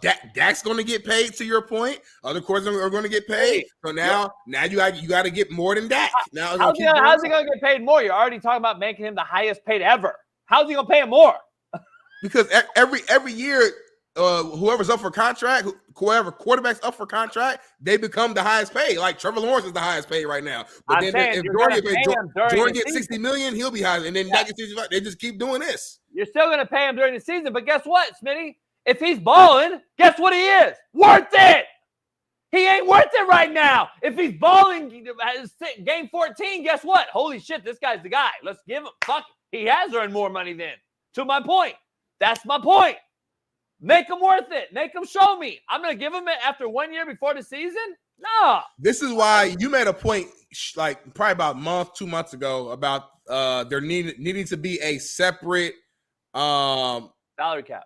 Salary cap, thank you, for quarterbacks. They're going to do it too, I think. And I know they're talking about it, and I think this is a pure example as to why. Because as a competitor, I'm with you, JB. I understand because I play D-line. You know, I played a position that people care about, but not nowhere near the level as a quarterback. And in every other position group, you have to be that guy to be even considered as the highest paid in your position. You have to actually go out there and prove it. As a running back, you got to go out there and prove it. As an O-lineman, you got to prove it. Quarterback's the one position because of the scarcity of the position and how important the role is. If you have a guy who's just decent, just average, just can just keep y'all afloat, and he's up for contract, because there's not a lot of other options out there, these organizations feel like they're kind of, handcuffed, and they have no choice but to pay that guy top tier money. Because if they don't, they know another team is salivating at the mouth to go pay that guy that big time money. So that's why we continue to see these guys, the Bakers of the world, the Trevor Lawrences of the world, the Daniel Joneses of the world get paid these big time contracts, and we feel like, damn, how they get paid that amount of money, and they're an average to below average quarterback. Well, it's because of what the market offers. There's not a ton of quarterback talent out there, and if you have somebody who's just halfway decent, then that's what it is, man. So we shall see, though, man. Like I said, we'll see how it turns out. I believe in Jordan Love, though, JB. I think he's going to be worth the money. I think he's going to have a hell of a year. They're young, great young head coach, young wide receivers around them. I think the Packers are going to be really competitive this year. So we'll see, though. We'll see. I can't give anybody after a year. I'm not. That's just me. That's in my opinion. I'm not a believer. I wouldn't do it as GM. I wouldn't do it. But we'll see. That's what the market is turning into. That is what the market is turning into, man. But moving on to our next discussion, man, staying on some football in the NFL, Stephon Diggs said that CJ Stroud was special. He was special. We saw last season he had a historical rookie year. So my question for you, JB, is will Stroud have a breakout second season, or will he have a sophomore slump? You just stated in the previous conversation that you got to see second years, and that it's hard for you to just, go out there and just invest in a second year guy So this is the perfect segue. Will he have a breakout second season or sophomore slump? Man, I don't see too many guys in this league ball out true second year, especially when a historical or bad organization. I think if anyone can do it, it's this guy. I think he has the ultimate poise, being around the kid, knowing his DNA, his genetic makeup. He's got that it factor. He's got all the talent. I think this guy will be that guy. Will he have some hiccups and bumps in the road? Sure. But overall, in an 18-game season or 17, whatever the fuck they play now, I believe he'll figure it out as it goes. He'll have a couple bad games, I'm sure, and then he'll figure it out and bounce back. That's what true professionals do. I think he's working on his craft every day. I think he'll be fine. I think he'll be the guy that doesn't have it. But if he does, you know why? Because it just is what it is. That's what they do. Like, they struggle in their second years. So, that's just my opinion. I think he'll be the guy though that doesn't. I think CJ Stroud has the ability to be the face of the league one day, based upon his talent, based upon his maturity, everything you just named and listed, his poise, the fact that he went out there to a horrible organization, an organization who hasn't really won anything since that Shaun had left, and during his prime years, he came in there. Took leadership over that team, organization, had a first-year head coach in D'Amico Ryans, and he just hit the ground running with no issues at all. And as great of a rookie year as he had, and it was a phenomenal year, people act like he set the bar so high rookie year that he's just impossible to pass. Now, listen, he threw for over 4,000 passing yards. I see him doing that again. He added another weapon in Diggs there. Tank Dell's going to be healthy and come back and another year of experience. You got my other guy there who got paid, another year of experience there. I think throwing for 4,000 yards will just be a thing that CJ just does. That's just an easy thing for him to do. But to me, he threw 23 touchdowns to 5 picks. That's very efficient, very clean.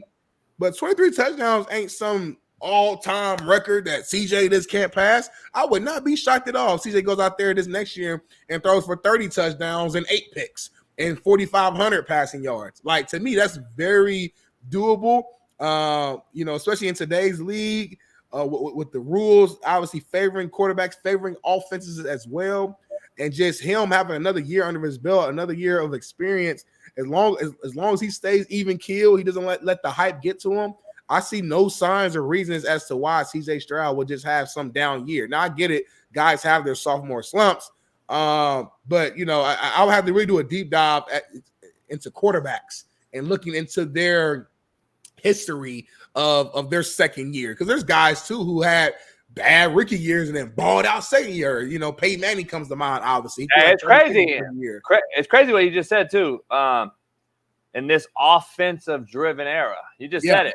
Yeah. I did say that, yep. And Lamar had horrible numbers and won the MVP that you protect and defend. It wasn't a horrible number. Just Lamar Jackson was the best player on the best team in the NFL and was the primary reason for that team becoming the best team. So at the end of the day, my eyes work, and I know that team goes as Lamar goes. And if you are the best team in the league and you're the best player on that team, 2 + 2 = 4, homie. So to me, it just common sense. Now, last year was somewhat of a down year from a statistical standpoint amongst quarterbacks. We've said it on this show literally a million times. Yeah, last year was a little bit of an anomaly. If he had that stat line in other years, I don't know if he wins. But listen, he ain't the first person to not have amazing stats and win MVP. One of Peyton Manning's MVP, who's my GOAT, had a year, and we can look it up. I think it was like 26 touchdowns, 8 picks type year. And that's like very just kind of average when you think about MVP, but he won MVP that year.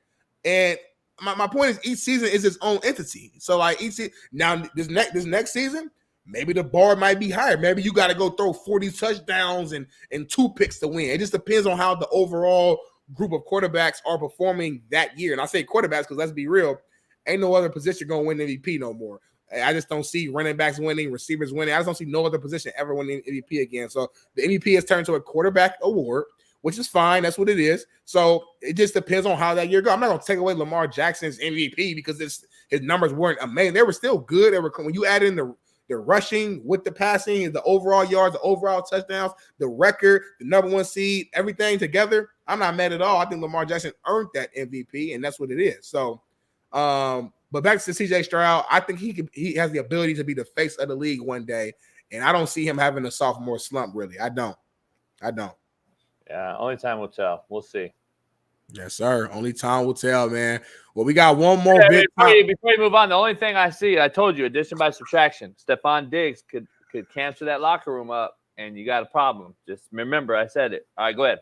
All right, you did say it. You did say that. So, moving on to one more topic before we jump into your Make It Make Sense and then hop into our commercial. This one is an interesting topic here, man. Going to college, LSU star defensive back Toviano was suspended after he secretly recorded sexual intercourse with a clock camera. He was arrested for video voyeurism. Wow.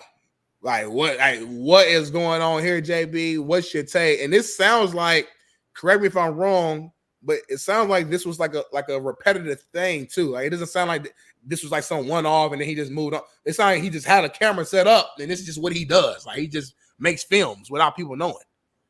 Sounds crazy to me. She didn't know. She didn't know? No, she didn't know. See, it says secretly recording sexual intercourse with a clock camera. To me, when I read that, and I had to dig into it, please correct me if I'm wrong, Chad or Bailey. Again, regardless, it's wrong. Whether it's one time or but to me, it's a different conversation if this is something that he just does. Like, his camera's set up in his dorm room at LSU, and he got chicks just coming through, and he just having sex with them, and it just he just got a whole recording thing of just secret files and tapes that just recorded and locked and loaded. That's insane. Even if you do it one time, it's wrong. But to me, it's different if it's some ongoing thing as well that continues to go. So how was it found? I don't know the story though. I know the story, but I don't know. So he put it on social media, or how Bailey, jump in if you can. Bailey, jump in and give us a little bit of insight from your standpoint on this topic, please.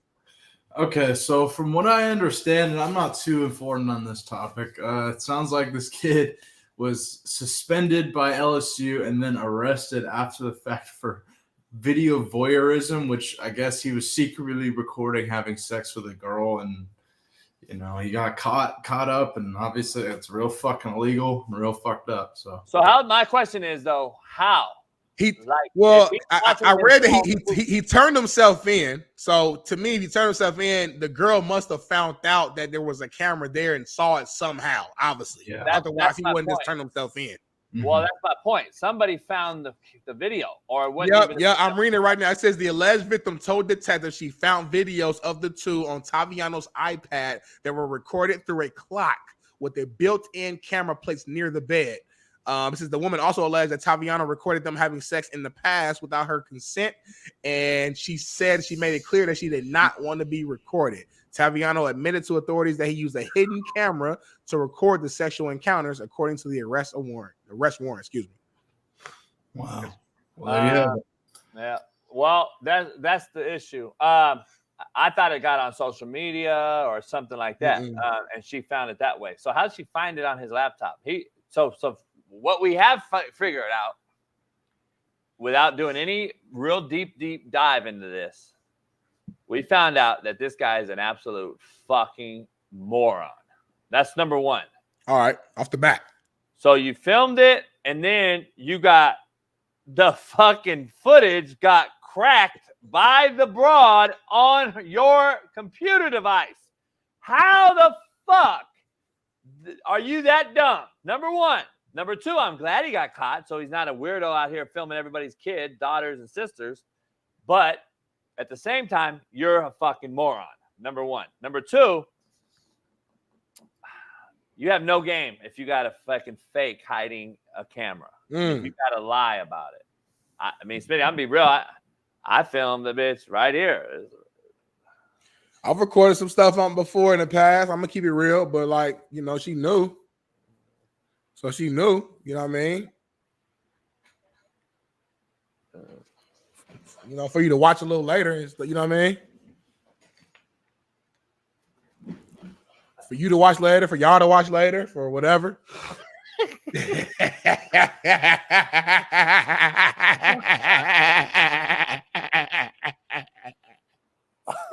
Oh man! Oh my God! I ain't gonna lie. I've heard of some guys will in the past they might record like 10 seconds of something and they might show the homie something before. I got to be real on this show. I like this. Now this is different. This is like hidden camera. This is real Spygate type shit. Like, yeah, that's some weird. That's shit. a whole other. Like he really have to hide that. But I know some homies that was like, yeah, I got some head from so and so. They might have. Yeah, but I filmed it. And you probably shouldn't have did it, whatever. I but filmed like, it. Yeah, Though. you saw it and whatever. Dog, I'm so old school, Smith. You were in probably elementary. We were filming with the old school flip open the thing. You had to charge the battery. It's old school, camcorder.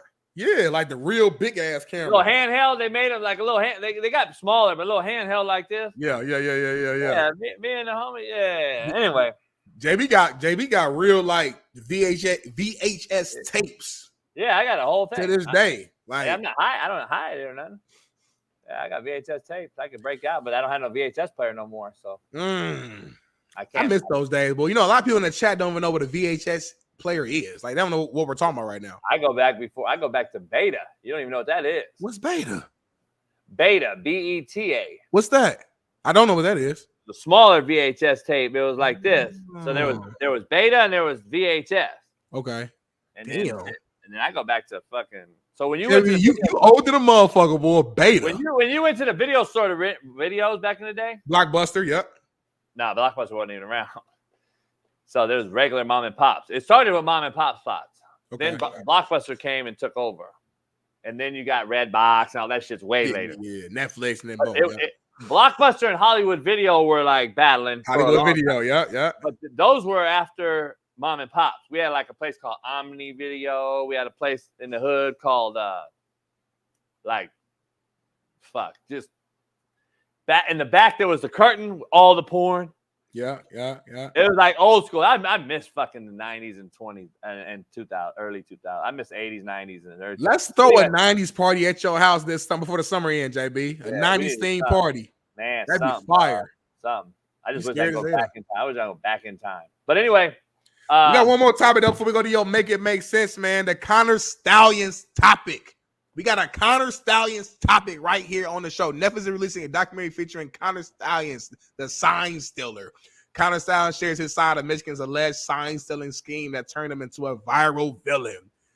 JB, what's your thoughts about this, man? Hold on, let me jump. Netflix out here paying people anything for anything right now, man. And we got one of the biggest stars in the last 5 to 10 years of Netflix's history right here on this show. And they don't want to give my man his just due for Last Chance U. Number one, that's foul. Number two, we got some other stuff that's cooking right now in the background that we've talked behind the scenes that will be fire. And I ain't heard no updates from them. But they want to go out here and make a documentary over a sign stealer, something that been happening since college football started. But go ahead, JB. I got to get my little 2 cents out the way. You said it. That's all I'm saying. Like, I'm tired of dealing with this sorry ass shit. Like, they're making Netflix has zero fucking real original content. You can't come up with nothing better than this. You can't figure out nothing better than this. I heard they're doing this one, and I hear they're doing another documentary on the fuck. It's like a murderer, ain't it? It's like a murderer or something. Right? Steve McNair. Oh, yep, they are doing that. Talking about that at work the other day. This shit right here has been going on since I played football, coached it, been around it. They have no content. Netflix don't, and I'm fuck Netflix. I'm over Netflix. They have no content, original content. They go back on other people's shit to try to get content. They have no originality. They use people's names to blow their content up. Reed Hastings is voting for Kamala Harris, who gave me money to build a football field in Indy. Fuck him now. I'm over him too. So like that's what it is. I'm done. Remember we talked about it? You vote for somebody, fuck them. You hate them. Yeah, right. I'm just kidding. He said Reed Hastings gave me like $100 to fuck him now. Yeah. He ain't voting for Trump, so I can't. Yeah. That's how it really is. I'm just playing, but at the end of the day though, like dog, come on, man. Like this is a movie. All they're doing the same thing that we do on social media. Like a hot topic is going on, and then they use that instead of making like us. We'll make a quick little 1-minute clip. They're making like documentaries off this. Don't be surprised if there's a documentary on Hawk Tua in the next 6 months. The Hawk Tua girl documentary. There will be. You know that's coming. They won't let me do a JUCO documentary and explain it with Aaron Rodgers and Cam Newton and what? Oh fuck! Get out of here. Make no damn sense. Speaking of, we might need to go talk to Cam because he got his own production. Cause we might be going the wrong route, but we'll talk about that off air. Yeah. You know, you feel me? Like on some serious, like it might be the wrong route. Yeah, I'm gonna text him. I will text him. But anyway, man, we gotta go to commercial break real soon. But before we do that, it's time for Make It Make Sense. Sponsored by Prize Picks. Go to Prize Picks right now and place your bet. Play that theme music, baby.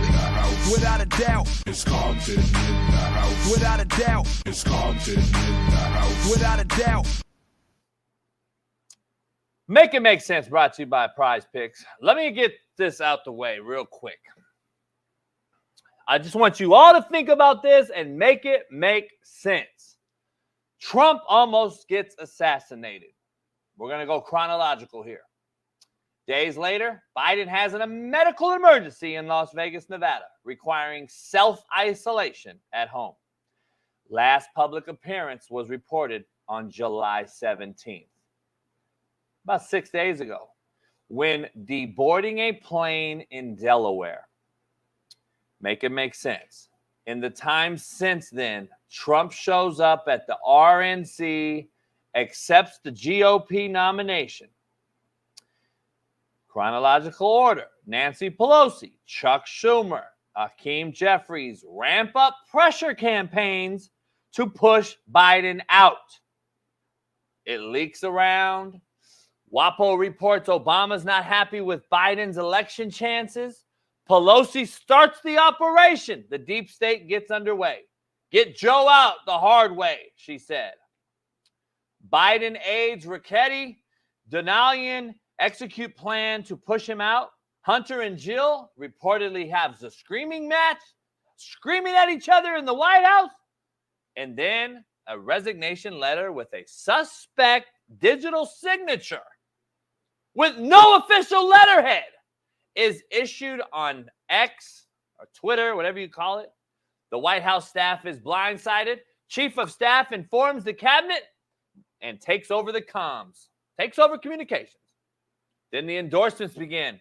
Hillary, Bill Clinton, who is it? Newsom, Michelle Obama, who?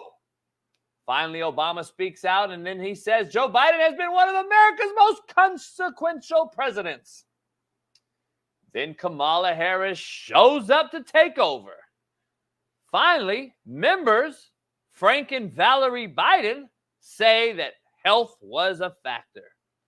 The FEC filings changed, donations transferred over to Kamala's campaign, and then Kamala somehow raises $81 million in 24 hours.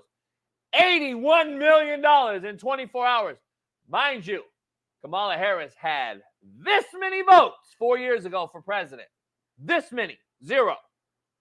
But now she raises $81 million. Kamala reportedly gets the delegates to be the presumptive Democratic presidential nominee. Meanwhile, Joe Biden has yet to be seen in public the whole time. And yesterday, they put him on voiceover on a straight up AI computer-generated voiceover, which had to be the biggest slap in Americans' face ever. And then Kamala damn near spills the beans and says, Joe, this video is live. She got caught saying the word record.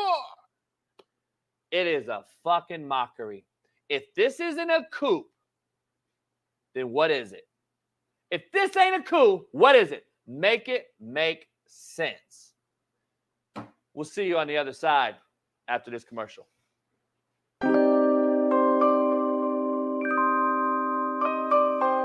I don't know if you've seen it, but in Seattle has something going on with the judicial department Let me check on that. So we were talking A6, 845? Yeah. That works for me. All right. Do I need to sign anything? No. Just out of here.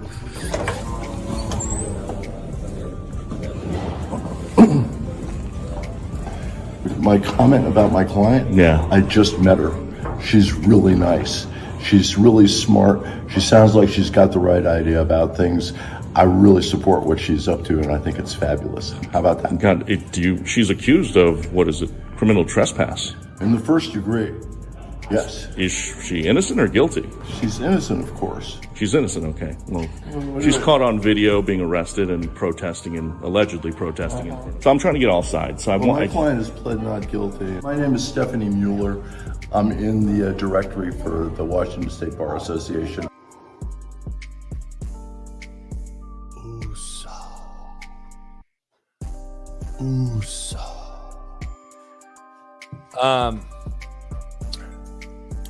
Its name is Stephanie. What was her voice? What was her voice so deep? Its name is Stephanie. This is why women cannot coach men in the NBA, Smitty. This is what you have to understand is what's coming down the pipe, Smitty. This is why the women cannot be the head coach. Let me retract my statement. Women can coach in the NBA, and I think they should. They're very capable. I don't believe a woman should be a head coach of men in any sport because of situations like this. The delusion is flooding our brains. The delusion is flooding our brains. Did you drink? Are you okay? Because you had a lot of drink there. The delusion is flooding our brains. Did you see that motherfucker's nipples? The motherfuckers was hard as shit. Bro got triple Z's. But look how the nipple just poking out like it's like a laser beam. Like it can shoot out of him. There's no way I could call that thing Stephanie. If she put her hands on you, like, what would you do? I choke the shit out of it. I'm just saying, dog. Like, imagine Smitty, real shit. Like, I've been falsely accused of things, right? I'm sure we all have, but legality wise, criminally, I've been accused falsely, and I had to say, fuck no, I ain't pleading to shit that I didn't do, which I did, and of course I won. Clearly, no issue. Here's the problem I have. Imagine come out of court and that motherfucker greets you as your public defender. And I'm like, what the fuck is this? Well, my name is Stephanie and I'm here to get you off all fucking charges. Are you ready to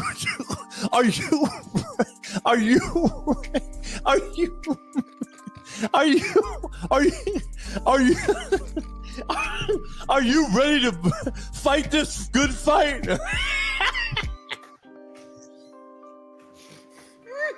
Motherfucking titties is out in your face. Motherfucker got titties and nipples. Hey, my name is Stephanie. I'm ready to fight the good fight. Are you? I'm also ready to fucking club the fucking offensive tackle and put that motherfucker in the QB's lap. Are you ready? Why you sound like a superhero? Why your voice sound like a superhero? Did you hear that, motherfucker? Homie, did you hear the fucking voice? I mean, it's unbelievable. Just reenact this with me. Like I'm walking out, okay? I just got fucking horrible news. Jason Brown, please stand. Yes, Your Honor. We are charging you with the felony accusations of ABCD. How do you plead? Not guilty, Your Honor. Please be your arraignment will be set for February 21st. Please go outside, meet with your public defender as what is it? She is awaiting you. Okay, thank you, Your Honor. Okay, I'm gonna walk out. Bailey, cue it up. Bailey, show what I'm walking out to. I'm walking out to court. I'm walking out to meet my fucking public defender. And what is your name, sir? She sounds like she's got the right idea about things. I really support. Excuse me? What? What? What? Judge, convict me now! Please take me to jail!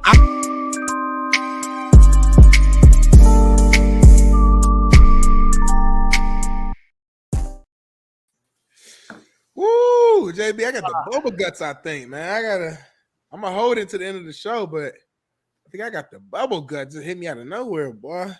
But we here live, though. We here live, man. How you doing, JB? How you feeling right now in this exact moment? How you feeling right now? You think Biden's alive? I think so. People coming out saying they think he's been dead since Vegas. Carlson, wasn't it Tucker Carlson said that motherfucker said he dead. That'd be so did Alex Jones. He said he's dead. They think he's dead. I said they were going to try to kill all of them off. I told you that. You did say that like a minute ago. Yeah, I don't know. I think he's dead, bro. I hope it don't happen, but like in the event that happened, how the hell, like, we're going to talk offline, but you got some sources or something. I'm just saying, hey. Man, I'm just saying, dog, it's a bad situation. I feel bad for Biden, actually. I think he was a guy that actually fought the deep state in his own way. Like, of course, I don't believe in the policies and all that, but the guy himself, I feel bad for the man, because this guy, I think it was led to the wolves by his own wife, his own party, and I think the deep state blackmailed the dude. That's what I think. I think that's what happened. Truly, I do, and I think they killed him off somehow, some way. I think they put him on a plane, and I think it's a coup. And I think we are in bad. Here's the reason. Here's the problem I have. You can't just appoint a person and just say, "Here you go." She's not been voted in by the people. No, she hasn't. It's not official yet. But I'm saying, I'm not talking about. I'm just saying in general, like, to put her on the nominee ballot without even having the support of Americans' people. Is, to me, is just like, hold on, dog. We are in a sitting lame duck situation. And if you're really a true tax-paying American, you have to be sitting here thinking, holy shit, we are on slippery slope. We are on dangerous grounds.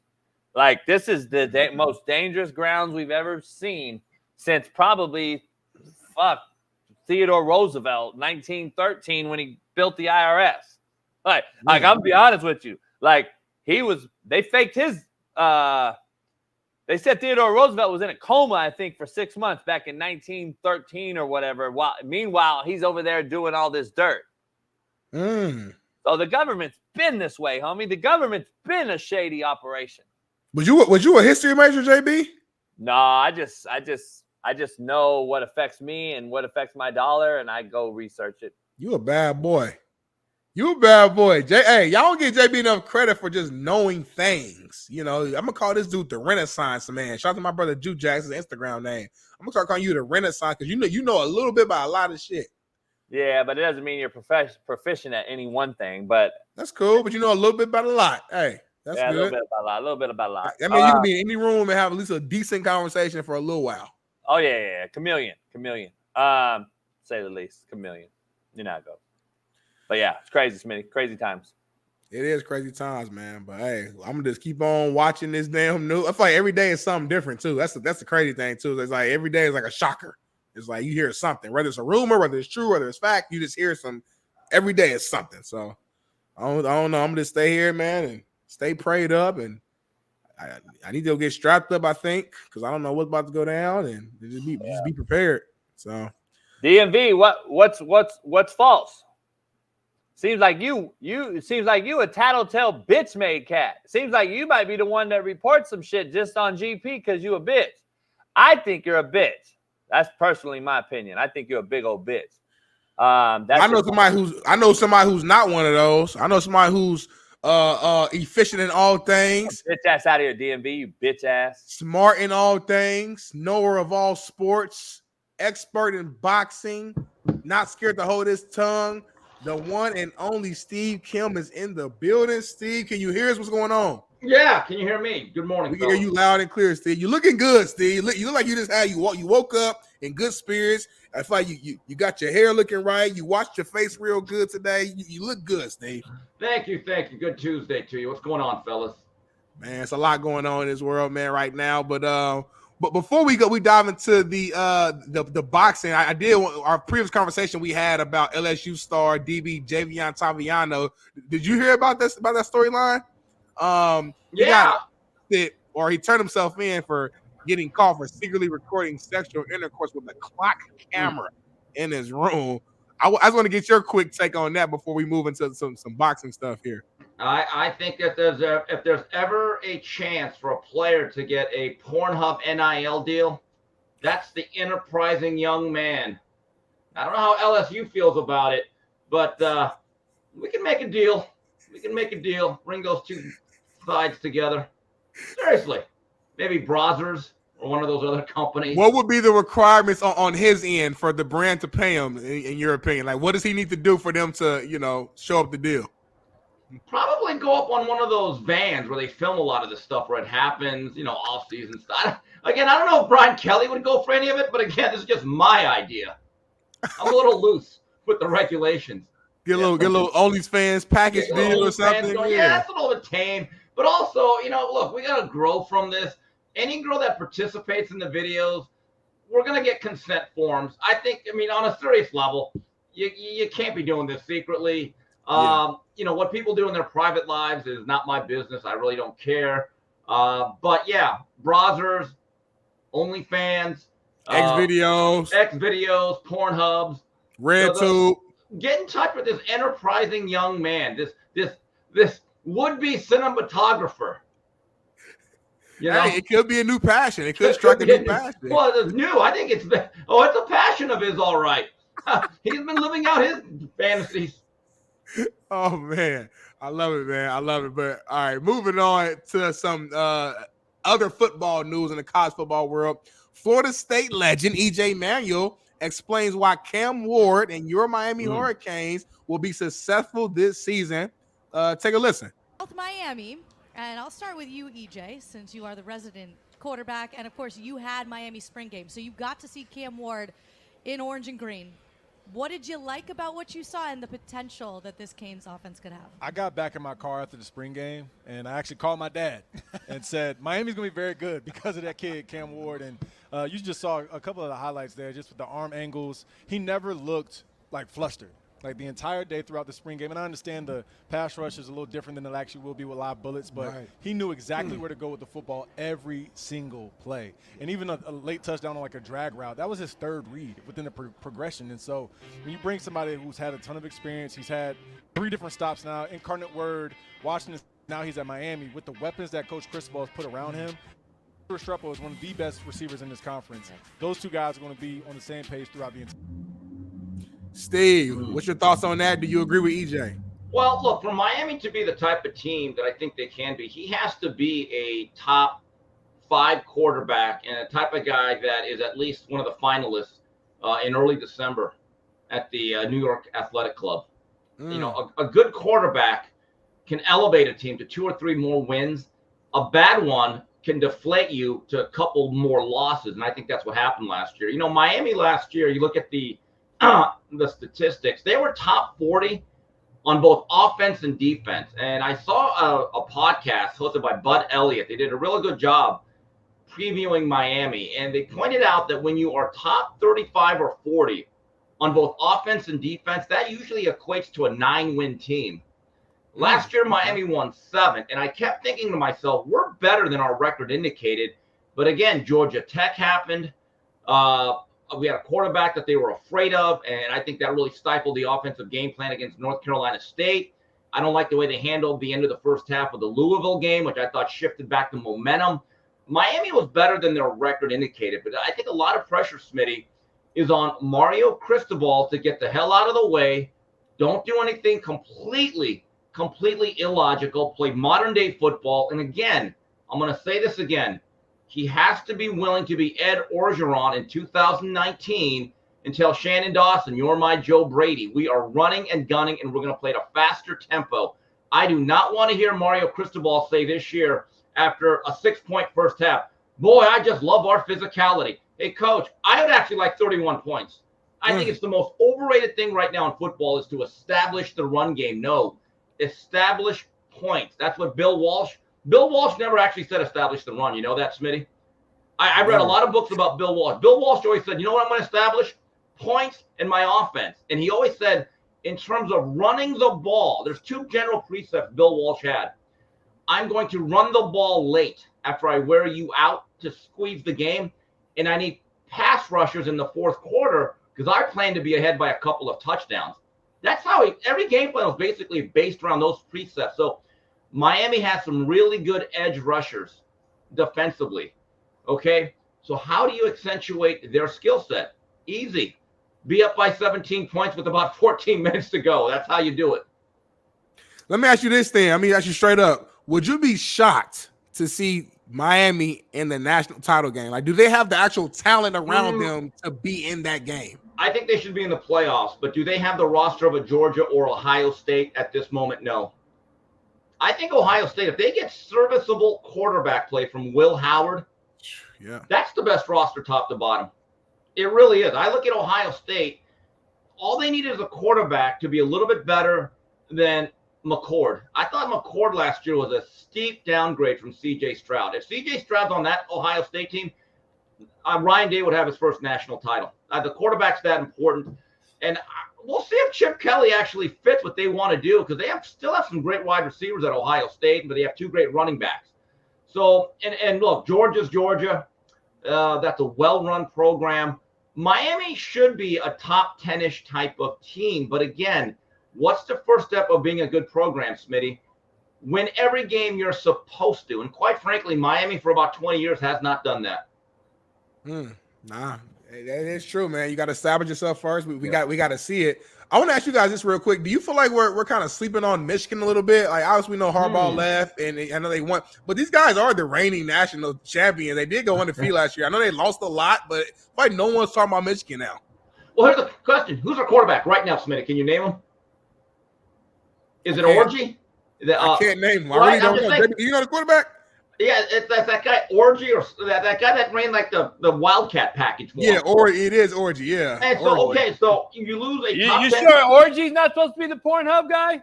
Well, you know what? That would work perfectly. So now again, we're going to be marketers here. Orgy likes the Pornhub, or whatever his name is. But I'm just telling you, they lost their best running back, Blake Corum. That was an old, experienced team, Smitty. How many guys got drafted? 13? Right. So, and now you're going to have a new coach, and I think Harbaugh is elite. I don't care what anyone says. I think he's one of the best coaches for the last 15 years. Just look at his track record. In all of football. In all of football. Going all the way from USD. I don't know.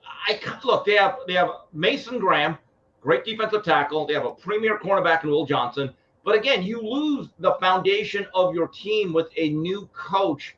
And now you got this loaded Big Ten. Look, I think they're going to be solid and good, but that quarterback position, as limited as they were offensively, look, you lost a guy that went in the first half of the first round.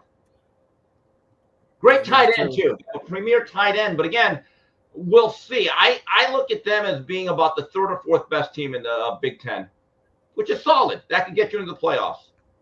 Yes, it can. Nah, it definitely can this year. So we shall see. We shall see. But moving on to boxing, we got you on here right now, man. We got a loaded list of topics here. We're going to start off with Caleb Plant and Trevor McCumbee. The fight got postponed. Can you give us some information on that? Yeah, I mean, Mike Coppinger, my old buddy at ESPN, he reported it. I'm a little bit mystified. McCumbee is an undefeated fighter, but he's not what I'd call a premier elite fighter. I don't know why they just didn't replace him with another guy. I mean, for Trevor McCumbee, this is a great opportunity. Hope he gets well.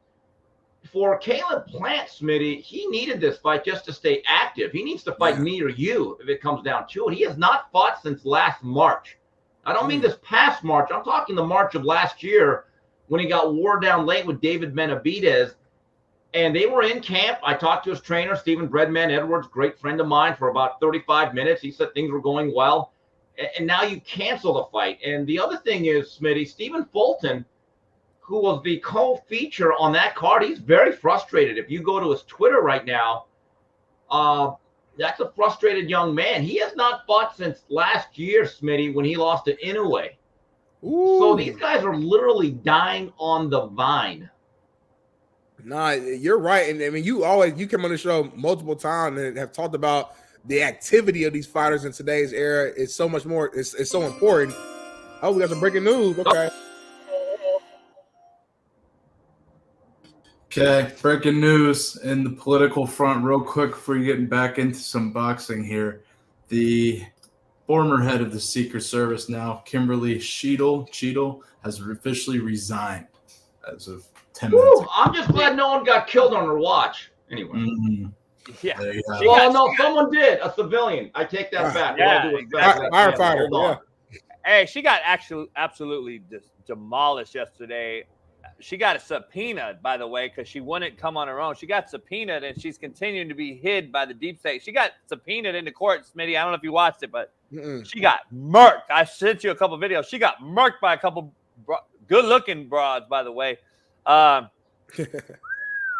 Well, maybe now she has to start an OnlyFans account. But anyway, So it'll be her, Orgy, and then what was the guy? What was the main culprit? Javion Toviano, Orgy, and the Secret Service all come out with a new OnlyFans tape. So there it is. Boy, a lot of OnlyFans talk today, there, fellas. It's one of those days. Steve, one of those days. Hey, Steve. Before we get back to boxing, do you think Biden's alive or dead? I would say he hasn't been fully alive for about 4 years. So I wonder if it's even been Biden for the last how long? Well, look, I don't even think it matters now. He's been displaced. He's been pushed out. They now have a new candidate to go against Donald Trump. It's going to be a real interesting 4 months. So, I know what direction I'm going. I don't know what's going to happen. I've never thought this was a sure shot for Trump, even after the assassination attempt. I don't trust the process, and I certainly do not trust the overall intelligence of much of the populace of the United States of America. And not to make this segment political, but real quick, I think that the Black Americans are starting to wake up and realize, oh shit, they're going to put Kamala Harris in this spot to manipulate Black voters to just think that, oh, it's a Black lady, we're gonna go this way. Only to see, I'm actually happy to see a lot of Black women that I know coming forward and saying, hell no, I'm not voting for her. Well, here's the question. I know the truth. I know the truth about her. She's not Black. I think factually that's already been proven. And she's not married to a Black spouse. Okay. The other thing is, I'm seeing a lot of this on Twitter where a lot of Black individuals are saying, I'm Black American. I am not voting for Kamala Harris. I kind of get the sentiment. Here's my question, though. And this goes for everyone on both sides. We have to start getting into policy discussions in the direction of our country and the legislation. The games and the memes and the tweets are fun. I like to retweet them because I like to piss people off. But I don't care about the personal lives of Trump or Kamala Harris. I want to know about the substantive policy decisions and the campaign that you're actually running. Now, if it's just about yes, queens, not happening. Yeah, I agree with that. Like that's actually a hell of a point. That's probably the biggest point. Like all the other extra bull crap is like forget all that. None of us are perfect. We are very flawed individuals, all of us. We are all sinners. Kamala Harris, I don't care about her past with Montel Williams. It's almost irrelevant now. Right. I don't care about that. She was a district attorney. And then, by the way, her job was to prosecute people and throw people in jail. So even that argument, to me, it's like, well, wait a minute. If she's actually locking up legitimate criminals, I don't have a problem with that. Now, if she was systematically putting in innocent men behind bars, and I think there has been some cases where it may have been proven, but I think the biggest argument I have with Ms. Harris is very simple. She was put in charge of the border under this administration. She was an abject failure in that role. That concerns me. Okay, right. Before anything else, before we start going into identity politics and all these things about a cultural movement, we have to understand when illegals invade our borders, and I'm using that word invade, and they get strewn throughout our country and bend the infrastructure, the first people that are generally affected economically and from a job perspective are, guess what? People of color. All right, so that has to be first and foremost. And so it'll be interesting. I don't know who's going to win in November.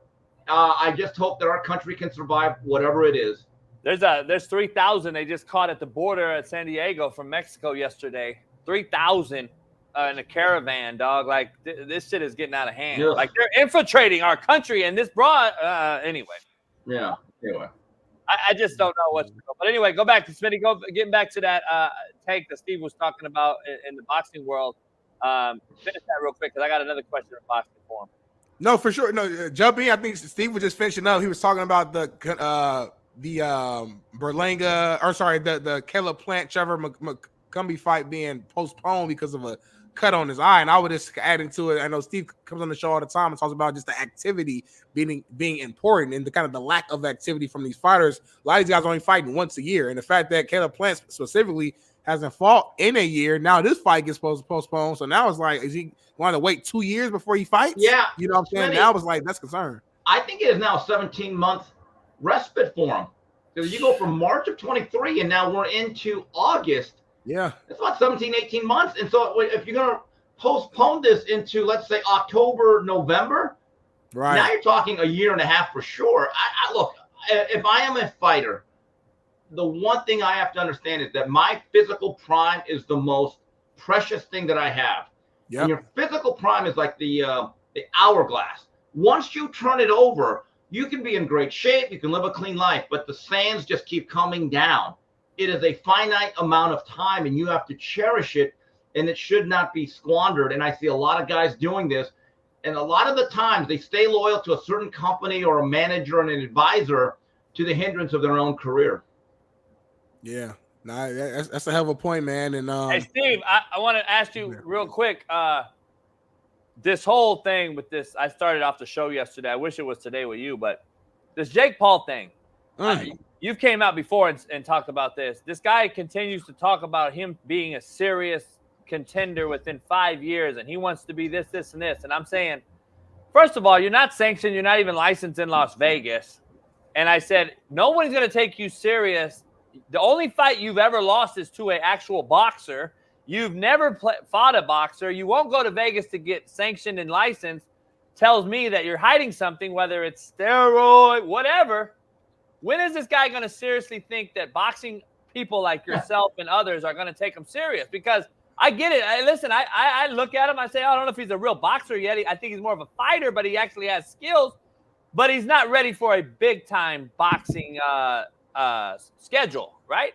Well, look, he's good enough and a lot better than the influencers and the guys that he's picking very judiciously. I mean, he's matchmaking perfectly to a certain degree. But is he good enough to be a world-class boxer? No. But I don't think he really cares no matter what he says. He's making a lot of money. It's a lucrative business. He brings his own fan base in that's going to support him regardless of what he does. But can he beat most, like, let's say, mixed martial artists whose striking and stand-up game is probably the fourth or fifth best thing that they do in their arsenal? Yeah. But can he really beat the guys that we see on The Zone or ESPN Plus? No. And the other thing that's really striking, and I don't know why or how the commissions allow it, the size difference between him and Mike Perry was really eye-opening. Yeah, I mean, Smitty, he looked 2 or 3 like weight divisions bigger than Perry. So even if Perry clocked him, look at that thickness in the shoulders and the torsos. They really were not in the same weight class. So look, the thing is, I don't really pay attention to it. I watched that card because there was a couple of prospects I wanted to keep an eye on, and quite frankly, the NFL preseason hasn't started yet. I mean, the only serious boxing I watched on Saturday morning was Junto Nakatani once again with another devastating performance, and Tony Alasquaga, trained by our good buddy Rudy Hernandez. He came out with 2 world champions on Saturday. I think Junto is going to be one of the pound-for-pound best in the sport.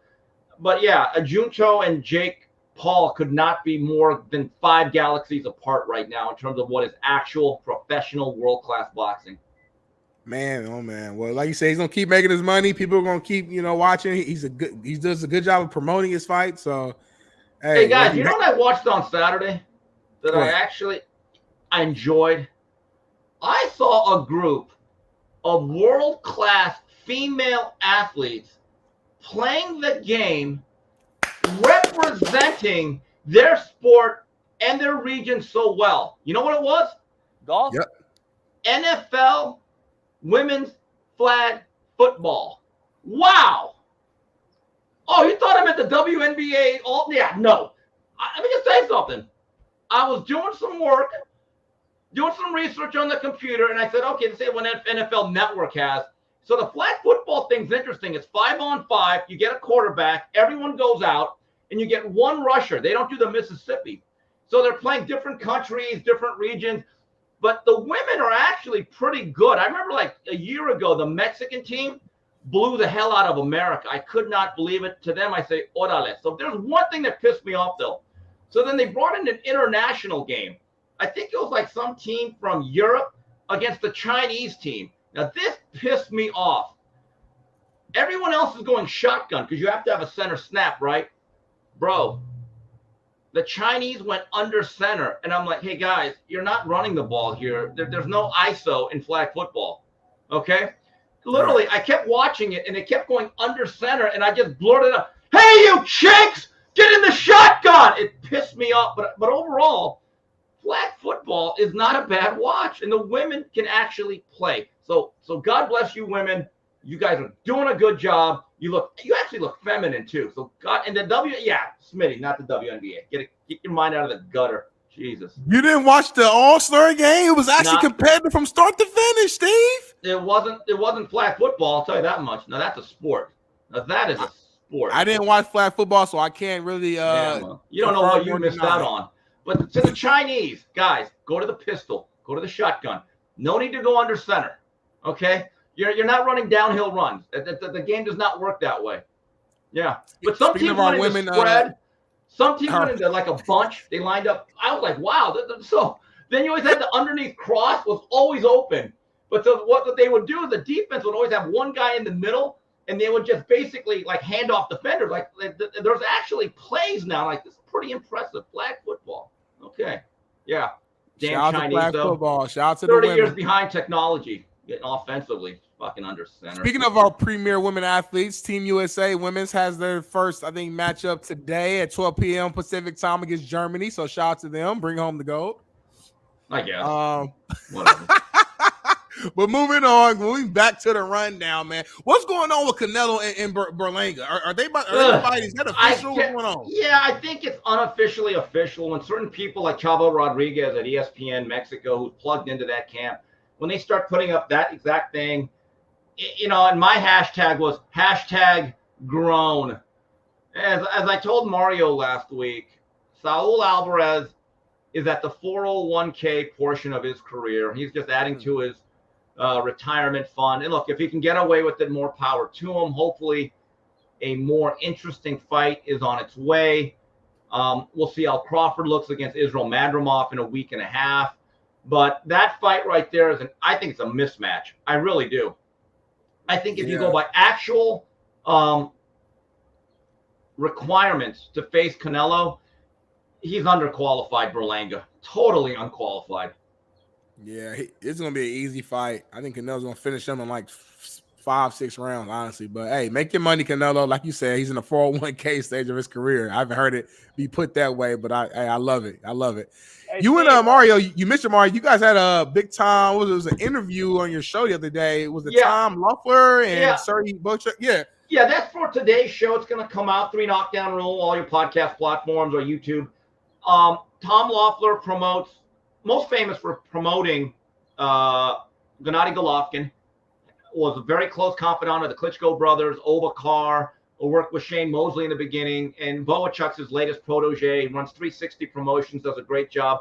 Boachuk fights Virgil Ortiz August 10th in Las Vegas. That's going to be a hell of a fight at 154. And also, next week, we're going to have wall-to-wall coverage of what is going on with that show at BMO Stadium. We're going to have various guests on. So it's going to be a lot of fun. We just interviewed Israel Madrimov, who's taking on Crawford. That'll be part of next week's show. So But in about an hour and a half or so, the 3 Knockdown Rule will be on the podcast platforms live. Make sure all y'all go tap in. If you haven't subscribed, just subscribe, hit follow, drop a comment, share your review as long as it's positive, and show love to Steve Kim. I know we had a few more minutes with you, JB. You had a question, football related, if I'm not mistaken, JB, right? Yeah, I got a couple real quick. Antonio Pierce is talking about team bonding, team building, some things he did at Long Beach Poly, some things he did that they did with Tom Coughlin with the Giants. He's doing at the Raiders. What's your expectation with the Raiders? I know I've asked you this before, but as we get closer and closer, we haven't really determined a QB starter there. Davante Adams has been on this show on Netflix, and we're talking about, is he selfish? Is he a diva? He threw Garoppolo under the bus, as all wideouts do. Now he's in discussion with Ayuk on a trade with the Niners. I don't think they should ever do. Where are you at with the Raiders right now as we sit getting closer to kickoff? The Raiders are going to play hard. I was actually impressed by the job Pierce did. I thought in the last half of the year, they played hard. They went up to Kansas City, won that game, blew out the Chargers. Look, I thought he did enough where I said, look, let's get him in that position. He's earning that job. Let him grow into it. But, Coach, over a 17-game season, I don't know if they have a quarterback that you can rely on week in, week out. I know you're high on O'Connell, but then that remains to be seen. And as for Davante Adams, look, I like Davante. He's going to be a future Hall of Famer. But didn't he want out of Green Bay and he took the money and he willfully went to Las Vegas? He kind of forced his way there, did he not? I don't get it. And then he wants to bail out. I don't really have that much. Derek Carr, he thought Derek Carr was going to be there for the long run. He didn't know that. All right. For Derek Carr, homie. Sorry. Yeah. I mean, that's his guy. I mean, we can say that. Yeah. But that's his guy. That's his quarterback. That's his. But I think the Raiders are going to play hard. They have some pieces, but it's hard to win over the long stretch without a first-rate quarterback. And, Coach, I was listening earlier. When it comes to the Packers and Jordan Love, it's like that Fram air filter. You could pay now or you can pay later, but you will pay. And I will go on the record. Jordan Love will elevate himself to eliteness this year. If Christian Watson's hamstrings are okay and Dobbs can stay healthy and Reed on the inside, that is a dynamic trio. And if you look at the last 7 weeks of Jordan Love and most of the playoff games, faltered a little bit in San Francisco late. He is a player on the rise.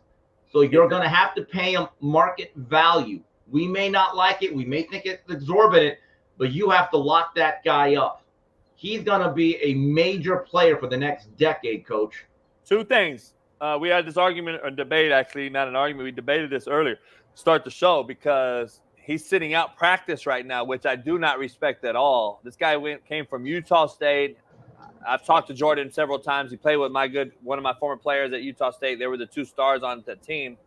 I'm trying to figure out, what have you really done to sit out, though? Like, I understand. Through osmosis, you learn from a great elite. I think that's what got you to be this good, number 1. Number 2, you matured over time by not even stepping on the field, which I believe is a huge thing, and I wish we did more of it. But having said that, he won a playoff game.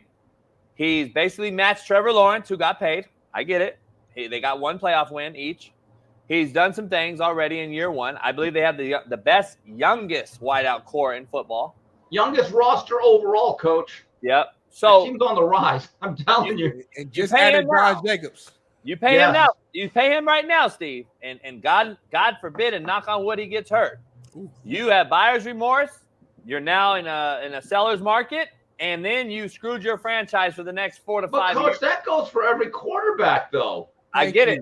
But hold on. For every quarterback, every player in this league. I get it. I get it. But listen, most guys we do this with, at least either we're a number 1 pick. Our franchise can't drop them because we're looking confident in the Trevor Lawrence scenario. Number 2, this guy, at least I want to see if he hits a sophomore slump this year. Don't you? They don't have to sign him right now. He can prove to me this year that he's that guy and sign him during the middle of the season. Right, but, Coach, and that might cost you more money. But it's going to cost him anyway, Steve. Okay, they've already said we're in. We're in on that. Right. Well, Coach, I'm just telling. Look, the not practicing thing. Look, I'm not fond of it, but that's today's game, and I'm assuming that the Packers are grudgingly accepting it. But Coach, we cannot on one hand say, well, Daniel Jones gets $40 million because that's the market, and then Jordan Love, who seems to be a much more natural thrower of the football, he's going to get his money.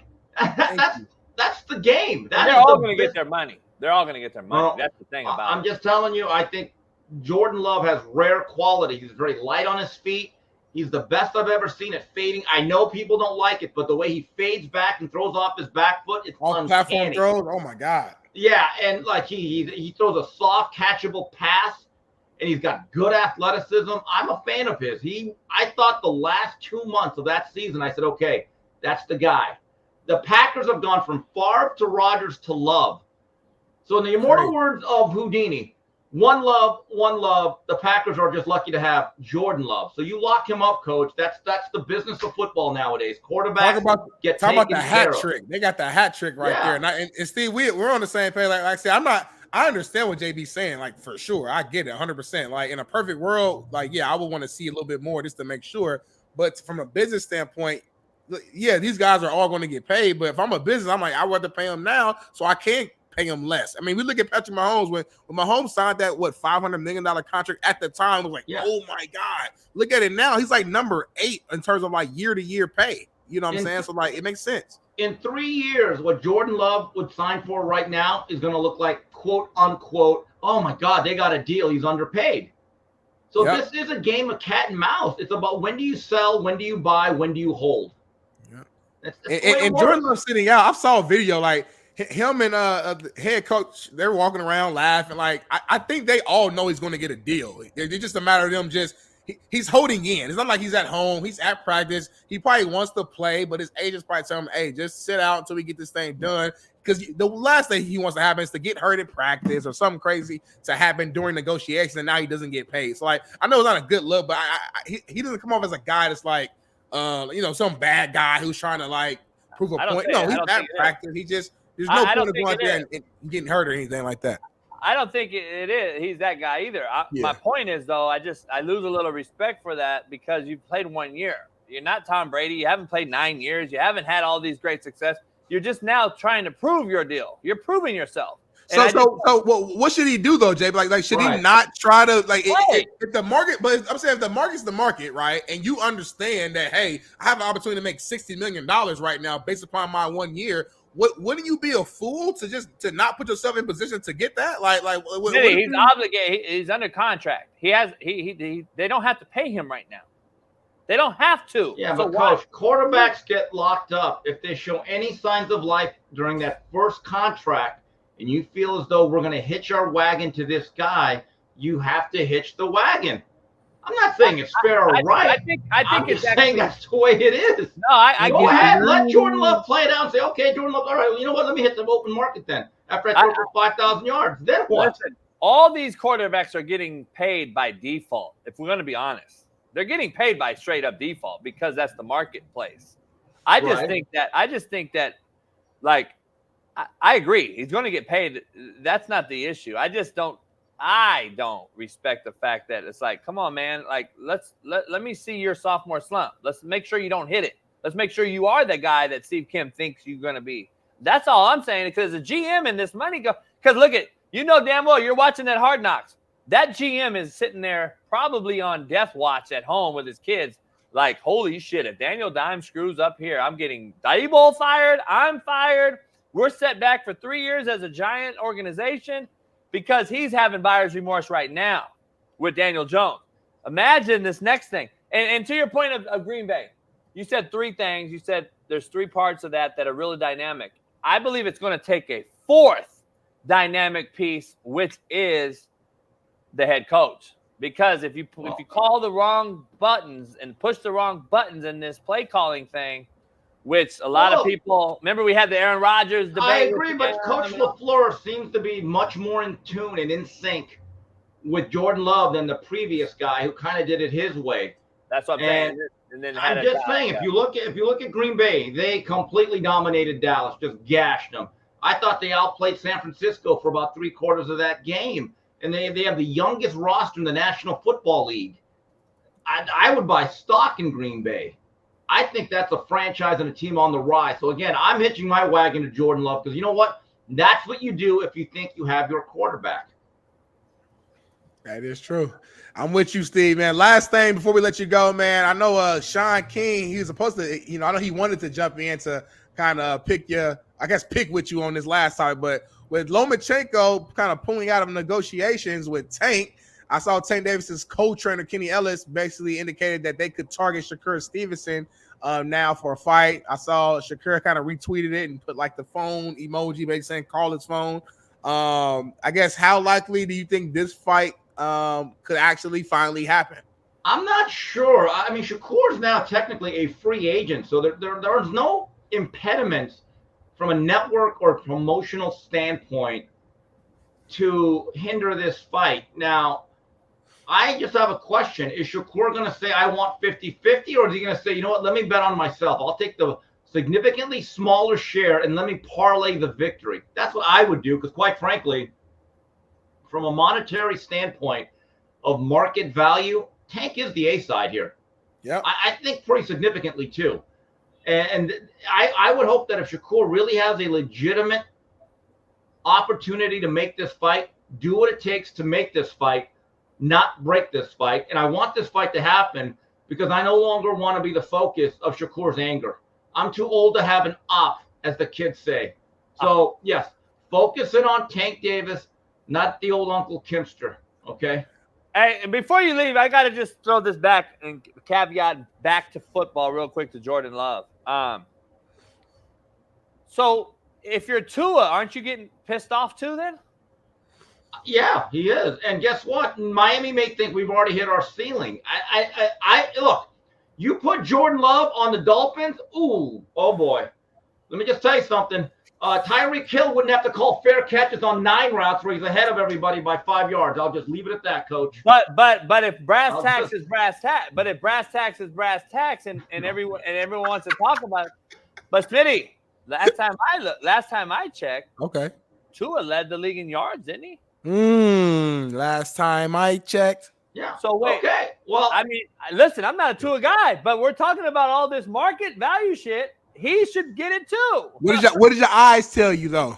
Yeah, you rip him all the time, though, Coach. What are you talking about? But I'm the one saying that none of these guys should be paid. You're the guy saying everybody should be paid. So no. What I'm saying is that there's a protocol for the way quarterbacks are compensated, and for the Packers to be the one team that actually has a guy that looks like he has a real high ceiling to say, no, we're going to draw a hard line. We're going to treat you like our left guard.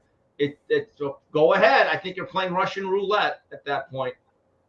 Yeah, I mean, I just think that Tua hasn't beat anybody of significance because of the head coach's style, the team's DNA and genetic makeup. They're a soft, want to play fast. They won't hit you in the mouth, and I think it's going to cost them and Tua a big bag.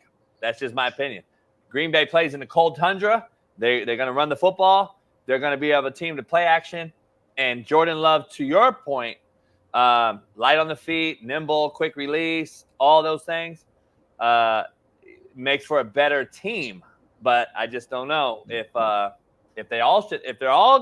gonna get paid, they all get paid then, because Trevor Lawrence just got paid. Right. Well, that's the thing then. So I don't think it's right. But Kyler Murray got this exorbitant extension a couple of years ago, and that has not looked good. But that is the game. The game is the game. And Steve, I'm not a Dak guy at all, as you know, but Dak should have a bigger gripe than Jordan Love right now. I guess. I mean, but Dak already got his big contract. Yeah, Dak's had plenty of opportunity to make deep playoff runs. Hasn't happened. Yeah, and Dak's been paid already too. Yeah, so and Dak's he's making a second contract. That playoff game last year from Dak in that first quarter and a half, first half, I was like, oh God, Dak. Smitty, what you pocket watching, Smitty? Smitty tells me that every day. Don't pocket watching. Hey, Steve. I know Shaun was gonna say this, and then we're gonna let you go. I know you've been there for a long time, but Shaun predicts that Shakur is going to stop Tank.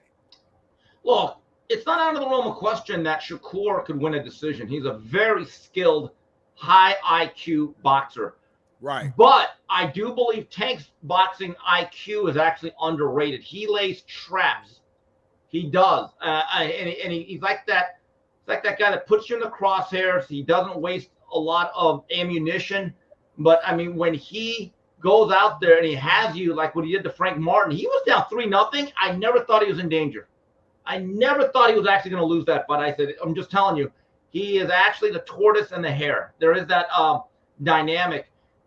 If Shakur wins, it'll be by outboxing him. I don't think he can stop Tank. I'll just leave it at that. I don't think that's saying that Shakur would win a decision or to beat Tank is out of line. But yeah, I would have a severe disagreement if you said he was going to knock him out. Let's just put it that way. I don't see it because I'm not even trying to disrespect his power, but in order for him to knock Tank out, he would have to be somebody that he's not. He would have to turn into this aggressor. And if he turns into the aggressor, now you're opening up. Yeah. And you don't want to do that. So I agree. But thank you, Steve. I know we had you on for a long time, man. All right, guys. I'll talk to you Thursday. Peace. Yes, sir. Have a good one. Clap it up for Steve Kim, y'all. Clap it up for Steve Kim. Another great segment with Steve, man. But here go one of my favorite segments we got next. It's time for the impeccable, impregnable, the amazing, all things great, JB Rant.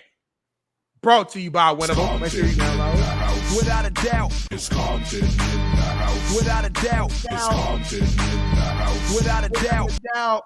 What's going on, JB? What is on your mind right now? Man, a lot. But anyway, I got to rant real quick. I'm getting tired of the comparisons, even after a shitty performance. Yesterday, Smitty, I said on this show, don't ever compare this American Olympic U.S. team to the 92 team, correct? Correct. Today, I'm saying don't compare this fucking team to the 96 team either, and don't compare it to the 2000 team either. This team has zero nuts, has zero guts. It's coached by a soft pussy who rather allow men to play women in sports and who would rather see the LGBTQ on the court than to see the United States flag hang high and proud. This is a joke of a team. Germany, yes, I said fucking Germany should have and could have beat this team yesterday. Smitty sent me a text like, damn, America's about to lose again. After Smitty said that, I said, God damn it, let me look at this, because I didn't even know they were playing. Sudan game was a wake-up call, Smitty and I said yesterday. We said, all right, we'll give them a pass. Maybe a wake-up call. They win at the end by 1 point versus a nobody-ass team, South Sudan. Then our boy Gilbert Arenas comes out and says that fucking Embiid's point shaving for the Africans and made a funny vertical clip. Nope. They had to have a late game heroic LeBron James take over the game yesterday to win it late. A Germany team led by Dennis fucking Schroeder, who the Lakers cut last time I checked. This team won't win gold at this rate, Smitty. I'm saying it now. Unless something changes within that fucking locker room, this team will lose when it matters. And again, American sports will have proven to JB that they are indeed on the decline globally. But what do I know? Make it make sense and fuck all that other bullshit. This is JB's Daily Rant. I'm fucking hot. This is a shit-ass performance. 2 games in a row. I don't want to hear no excuses. Germany? You know who Germany's president is of their country? A woman. Shout out to Germany. Shout out to the woman. But we almost lost to a woman-led country in Germany. I'm just throwing that out there. This is a total different Germany than it used to be. And let's be honest, America should have lost to South Sudan and Germany. And if South Sudan didn't wake up this team, then nothing will. Nothing will, Smitty. That means they were going to lose during late games and a bigger, better team comes into town. Who's their number one competition? Spain. So, and then Spain, I believe, who else? Croatia has Luka, I think. France. No, France probably because France got Wemby. You got Rudy Gobert. France is always good in the 11. France and Spain typically are like the biggest competitors to U.S. Canada, yeah. Somebody said Canada. Canada. So those are the three: Canada, France, and Spain. It'll be like the three that like we're gonna have to really come with the hard hat and boots on because they got NBA guys on that team loaded and they got experience. Never trust the friend that hangs with the enemy. Joel Embiid gives me bad vibes, homie. He's like an infiltrated ass fucking enemy. He's an enemy on our team. I'm telling you. Do we have that Gilbert Arenas take? I know Smitty and I were laughing at it. Do you have that take? I didn't get laughing at it. I didn't really get to see the whole thing, Smitty. I sent it to you because I saw it. I like Gilbert. Gilbert be wild. Hey, but doesn't he do it like? Doesn't he? Aren't we kind of on the same page with our wild takes that you would say? Wild takes? Gilbert are very similar. Yeah, you're very similar. But Gilbert don't get canceled though. No, because I think he does, but he already got paid, so he doesn't need to worry. Yeah, you're multi-millionaire. Like you can't really cancel. Yeah, I'm saying he could actually pay hush money and move in certain ways. Yeah. So we shall see though, man. Hey, Team USA, they do need to wake up, man. You came out there losing to, you know what I mean? What was it? Name the start lineup real quick, JB. Quick. For Germany. Start lineup real quick. I don't know. France Wagner, Dennis Schroeder, I want to say Andries Oyst, I want to say Maurice Wagner, and I want to say was it my guy either Isaac Bogner started or did they have Joanne Vogtman, Olympia Milan? I think Joanna's Vogtman might have started. Hey, name South Sudan's roster real quick. Hey y'all, Bailey, we're gonna go to a quick commercial break. I'm gonna give you some water real quick, get some toast. We'll come right back. I'm gonna answer JB's question, and then we're gonna finish the show with a burger. Be back in 3. Peace.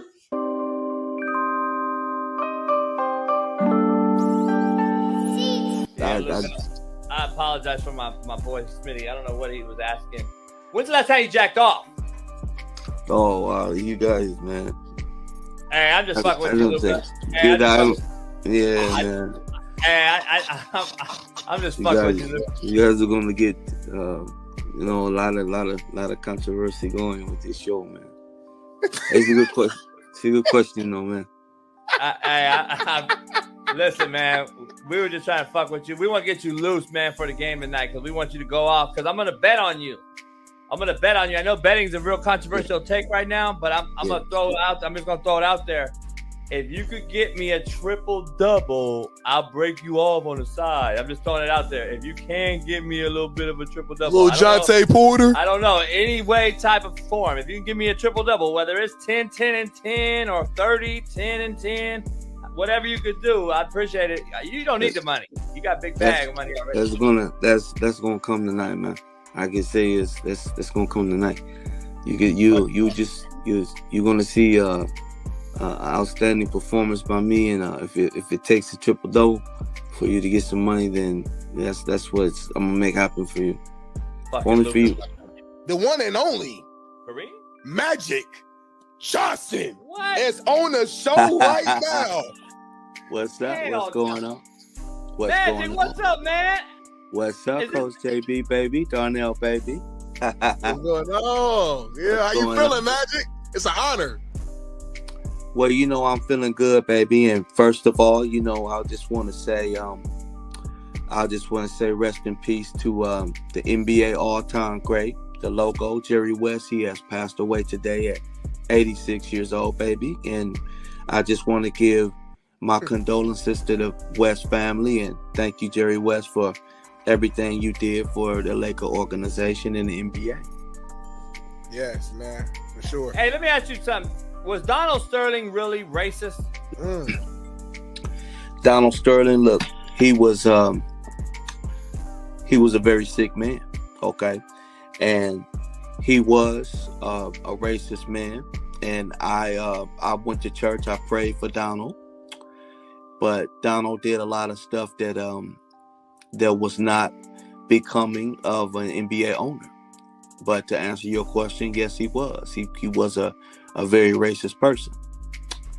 I gotta show you something real quick. Brittany Griner's in the news. Brittany Griner's in the news, and I know you have a son that is now a daughter, or something like that. I'm confused. I apologize if I offended you, but I know you have a son or a daughter or something. We call them made up humans here. What do you think about Brittany Griner here having a baby? Brittany Griner is an outstanding athlete. I don't know if she's a transgender or if she just I don't know what she goes by, but I'm really happy for Brittany Griner, and I'm happy she's back from Russia, and I hope that she can have a good family. I just want her to have a good family. Okay. Do you feel like you could have been talking about the WNBA more on your show, given that you are the king of ESPN? I mean, we could have been talking about covering the sport a little bit more, but I would say nobody covered the WNBA more than First Take. But could we have talked about it a little bit more? Of course we could have. But as far as what you just said about Caitlin Clark being elected to the WNBA Olympic team, let me be very, very clear. First of all, everybody that was elected on the WNBA team deserves to be there, okay? There was nobody else that I would have swapped out but Caitlin Clark. I understand it. I get it. But if you look at the situation as far as popularity and as far as ticket sales and views and things of that nature, Caitlin Clark, as far as marketing, should have been put on that team. I mean, come on now. If you look back at the men's USA team, I mean, do you think Christian Laettner should have been picked over Alonzo Mourning or Shaquille O'Neal? It shouldn't have been. But when it comes to marketing, especially when we're talking about one of the hottest Caucasian women coming out of college, the seats are filled up because of Caitlin Clark.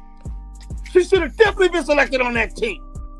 When she was at Iowa, she was out there busting their living, you know what? And that's exactly what she would have been doing for these ticket sales if she was playing in the Olympics. But like I said, I have no quarrel with the teams that they picked. Okay, this is not a lie. This is not a spurious accusation here. I'm not making this up.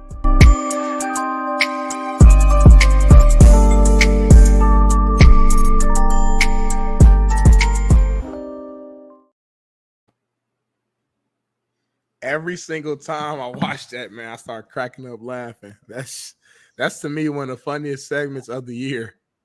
I ain't gonna lie, that's hilarious. Yeah, I do agree with I'm the jerk. Brittany wants to be called Pops, but when she was in Russia, boy, she was a female like a motherfucker. She was chilling though. She actually said Russia treated her good in the prison. Like it wasn't that bad. She was kind of chilling. She just wanted to come back home. Yeah. Hey, did you watch yesterday by chance? Did you get to see? I don't know if you were working or not. Did you get to see Kamala address the country? I saw the clip afterwards on Twitter. Yeah, she was talking, and I think Biden was on the phone. They popped his voice over it. I'm just like the cringe vibe, homie, that I saw there. I've never seen by our American government in ever. Like it was so fake and bad looking. Like seriously. Doesn't matter if you're right. If you're right or left, it doesn't matter. It sounded weird. I was like, "What?" It did sound weird. But take a look at this. They just found. Play this out, Bailey. Show this.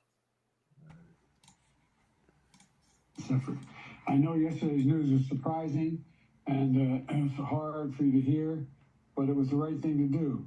I know it's hard because you poured your heart and soul into me. Okay. Let's just go on old 11 Labs and see if that's really all they probably used for this. So, upload. There we go. And let's see what we got. Yeah, looks like they didn't even really try. What's 11 Labs? An AI-generated voice platform, whatever software. Interesting. It sounded bad, homie. I'm gonna be honest. And let me ask you something, Smitty. Like, come on, dog. You say all the time you got 2 eyes and 2 ears, and let's just be real and call it out what it is. You're the American government. we're seeding clouds and fucking putting rockets in space, and you can't have this dude on a fucking Zoom call to where the American people can see you. That Seriously, is crazy. Seriously, Because all they say is that he has COVID. If that's the case, okay. Let's just be real. Let's just be honest. Yeah, Let's be real. Just pop up on a video, homie, and just say, why, dog? Do you realize, like, it's really funny that there was a letter that was signed, it seems like by a fake generated signature, and there's no seal, no presidential seal on any letterhead that comes out of America. It used to be we couldn't trust it. It was not from the president's office back in the day. Like, if it didn't have the seal and it wasn't the presidential seal. But now all of a sudden we're taking a piece of paper that I printed out of my fucking HP printer and signed with no seal, and that's the resignation that we're accepting from our sitting president? Come on, homie. We've never seen any times like these, dog. Like, seriously. Listen, the whole question I have is just, where are we at right now? Who is running the day-to-day operations for the American people and this country? That's the question I asked, Smitty. We don't know. And Steve's point was spot on. What is Kamala Harris's agenda? Fuck going against talking shit about Trump and the shot she took yesterday. Everyone's going to take a shot at you too, Kamala. Everyone knows how you got in office. Come on, that's an easy one. Don't start your campaign trail off with that. We already have the division in America. Why are you starting off with just like, it's like a clown show? It's like she's like up there like a comedy club. Like, homie, you know what? I'm honored to be the nominee. By the way, we raised $81 million, fucking some ironic way. I have no idea. I believe it's our tax-paying dollars that are paying her. But anyway, what are you gonna do? At least let us hear what you want to do, so we could like, okay, Kamala. But nah, it's another attack on the guy that you have no shot at beating. That we got to do some other type of coup work to figure out how to beat this guy. It's a fucking shit show, bro. That's how I sum it up. I think like both sides are attacking each other. Yeah, I know Trump's on his social media. But that's what we've been doing for 4 years, right? Yeah, both sides, and that's why the whole shit's been like a joke. The whole shit for last, like you said, 4 years, it's been like 8 years, really. Yeah, 8 years, right. It's just been like just like immaturity, and I know that's such a like okay, like that's how you define. Yeah, that's how I define it. Because when I look at a leader in anything, obviously I compare everything to sport because that's what I know. The great leaders that I had on my teams were different than everybody else. They stood out. Like when they spoke, one of my teammates, Travis Freeman, shout out to my guy Trav, man. He was my vet at Ball State. Shout out to my homeboy in the chat. Oh yeah. OG, by the way, OG Yeah. of OG Uso right here. I know OG. Paracco. Shout out to my homie. You Like don't my know guy shit. Travis Freeman, man. Like when he spoke, we all got quiet and we were locked in. He's a player, but he had a certain way about him, the way he spoke, the tone of the voice, the facial expression, the seriousness, like he was a serious person, as Steve Kim likes to say. Biden, Trump, all these, they're not serious people. They're not. It's almost like me. It's like me and you fucking running president going at each other, just talking shit. Like that's what they do. Is talking shit. Here. You want to hear the irony of this, though? Tell me the irony. A lot of cats don't want to really break it down. That's why a lot of hood cats, in my opinion, have woken up and started to say, okay, hold on, dog. Let me rewind and retract and figure out what's really going on. And I'm gonna break it down. I'm gonna break it down in hood layman's terms for all my hood homies out here. All my hood homies. Yep. I'm gonna use a term that y'all use. Say it. 12s. Ooh-wee. Get rid of the 12s. Eliminate them. Cancel the 12s. Defund the cops. You realize you're voting for a fucking state prosecutor that put away more blacks than anyone? Make it make sense, homie! You are defending the worst state prosecutor in the biggest, most populous state with the most African-American voters on planet Earth. And you wanted to defund the cops. And now you're okay with defending her? Please make it make sense, homie. Please, Smitty. Please. I don't know if there's a bigger mic drop. Please, though, for all the homies in the hood, please tell me that that's what's going on right now. And please wake up and smell the coffee, homie. Please.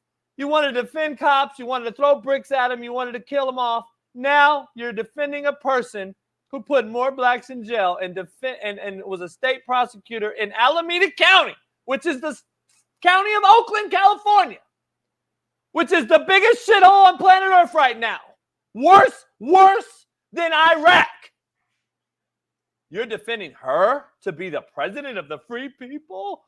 What? Please, homie, make it make sense. That's all I'm going to say. You cannot go from defending the cops to what the fuck we got going on now as our president, and you're okay with that. It's like never happened. Like we forget, Smitty, it never happened. No, it did happen, homie.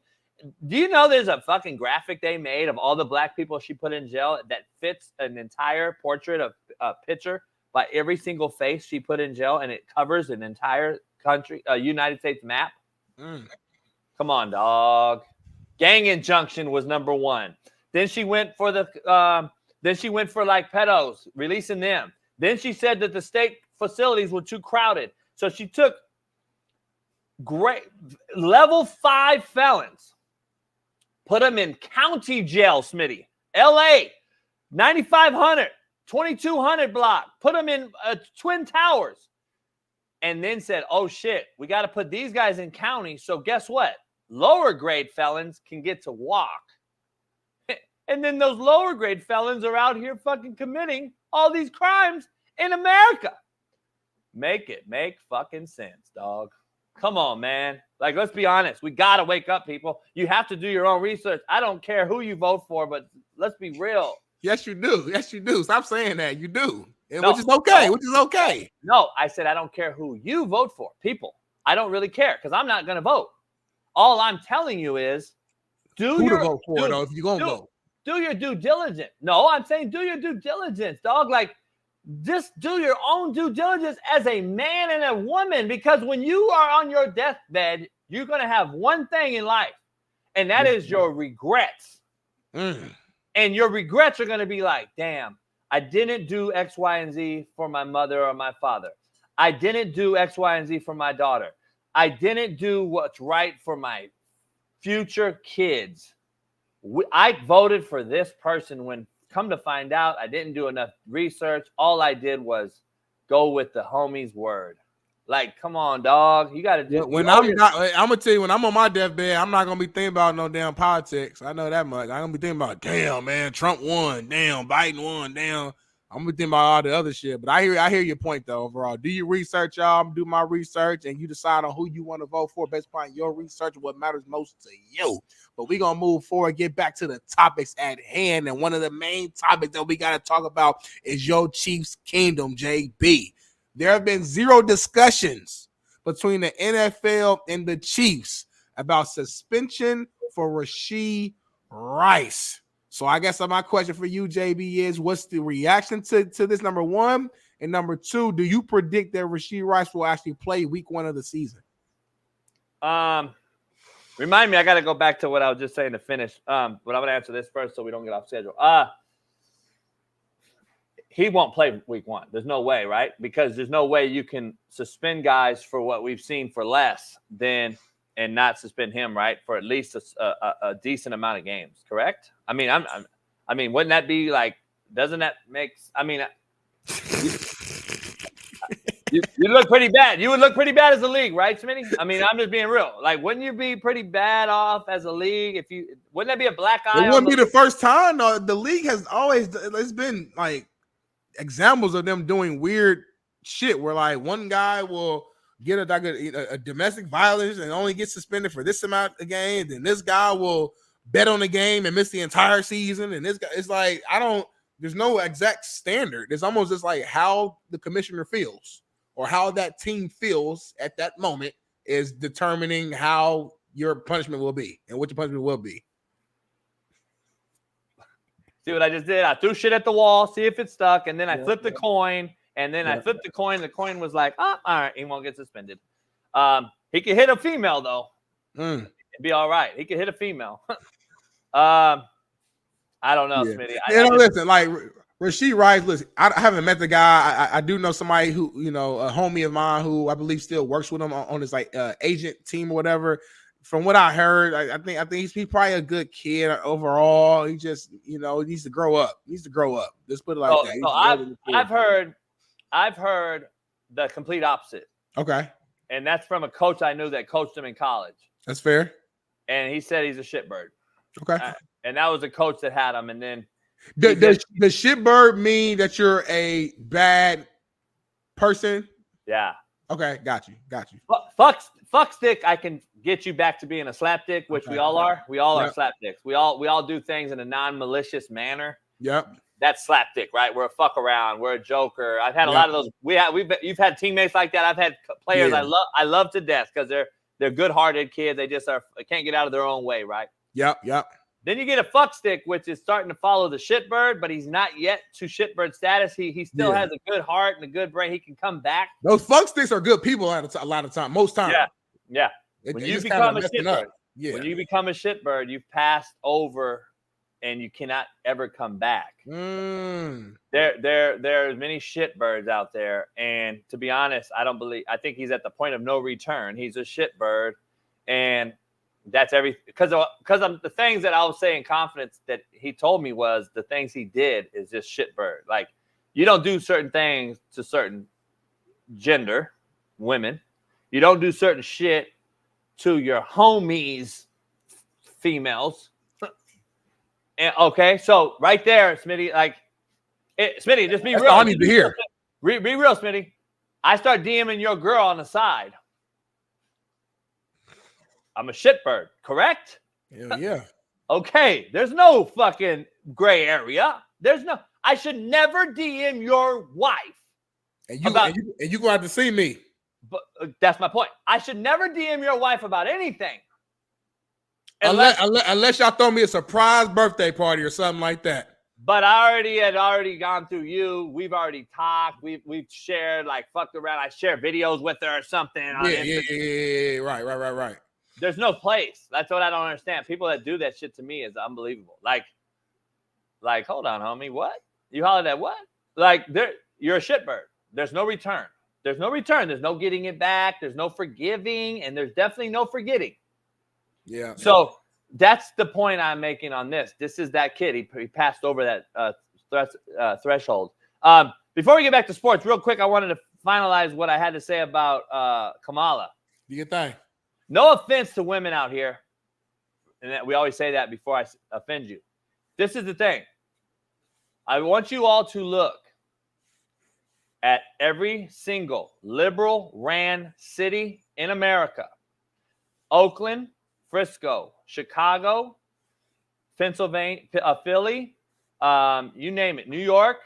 Name the liberal ran cities that have a liberal female mayor, governor, or some sort of hierarchy, high-ranked official. Look at the Secret Service. The woman just resigned. Look at those cities and states and tell me they're not ran by a Karen. Let's call them a Karen, white or black. And look at what's happening in those particular cities, Smitty. That's all I want you to do. All right. Before you figure out and decide to think that this female should run the entire country, I just want you to go do that research, and that's it. That's all I'm going to tell you to do. Go do that research, break down the liberal ran cities by liberal female, and then break down why you think Kamala Harris can all of a sudden figure out how to run the whole country. I just want you to do that research and then say, oh, shit. I'm just telling you, dog. Do that. That's all I'm asking. And I'm not just saying to you, Smitty. I'm just saying to everybody. That's all you got to do. Just do that at least for your own sake. Do that. I'm not pushing you either way. Do that just for your own good. And then look at it and say, damn, Why is Chicago worse than Iraq right now? Why is Oakland worse than fucking Afghanistan right now? Like, we can't even fill our armed forces, Smitty, right now. And we pulled out of Afghanistan when we should never have done so. And they have all our fucking weapons. We lost billions. Like, just look at it. I'm just telling you, dog. Just telling you. Smitty, let's get back to sports. SEC preseason media poll has Georgia at number 1 and Texas at number 2. We got a big time list right here. I got to ask JB, is this list accurate? Or are there some teams that will make a run at Georgia? Georgia. I think A&M's way too high. I think Kentucky's way too high. I think Arkansas is way too high. Too high meaning too low, or too high like they should be? Like, what you mean? Yeah, exactly. You know what I mean? Like, yeah, okay, yeah. Vanderbilt should be 16. Let's be honest. Yeah, they should be the worst. I thought there were some teams missing, but okay, this is the whole league. So Vanderbilt's the lowest. I get it. Mississippi State still rebuilding from losing Mike Leach to a sudden death. Arkansas, I think, should be moved up a little bit. I think Pittman has a resurgent year. South Carolina, I believe, should be ahead of Kentucky, Auburn, and A&M. Oh. Yeah. I like what he's doing there. South Carolina is really under the radar. I think that Ole Miss should be above Alabama this year, because I think Lane has everything, all the right pieces, and the play calling prowess to get Ole Miss in consideration to win the SEC and actually make a run at a natty. I'm not mad at that. I've said that with Ole Miss the entire time. I think Tennessee's ranked too high, meaning I think they should be lower. So I think Tennessee should be actually lower. Nico has a lot to prove. He had a bowl performance, but other than that, I would put Missouri above LSU. I think what he's done there, he built a structure and a culture. I think Missouri's on the rise. Yep. I think Alabama's ranked only because of what Nick Saban has created there. I don't believe they're ranking it on what's going on currently. So I wouldn't be shocked if Alabama finishes this thing out at 6, 7, 8 at the end of the year. I think Florida can go either way.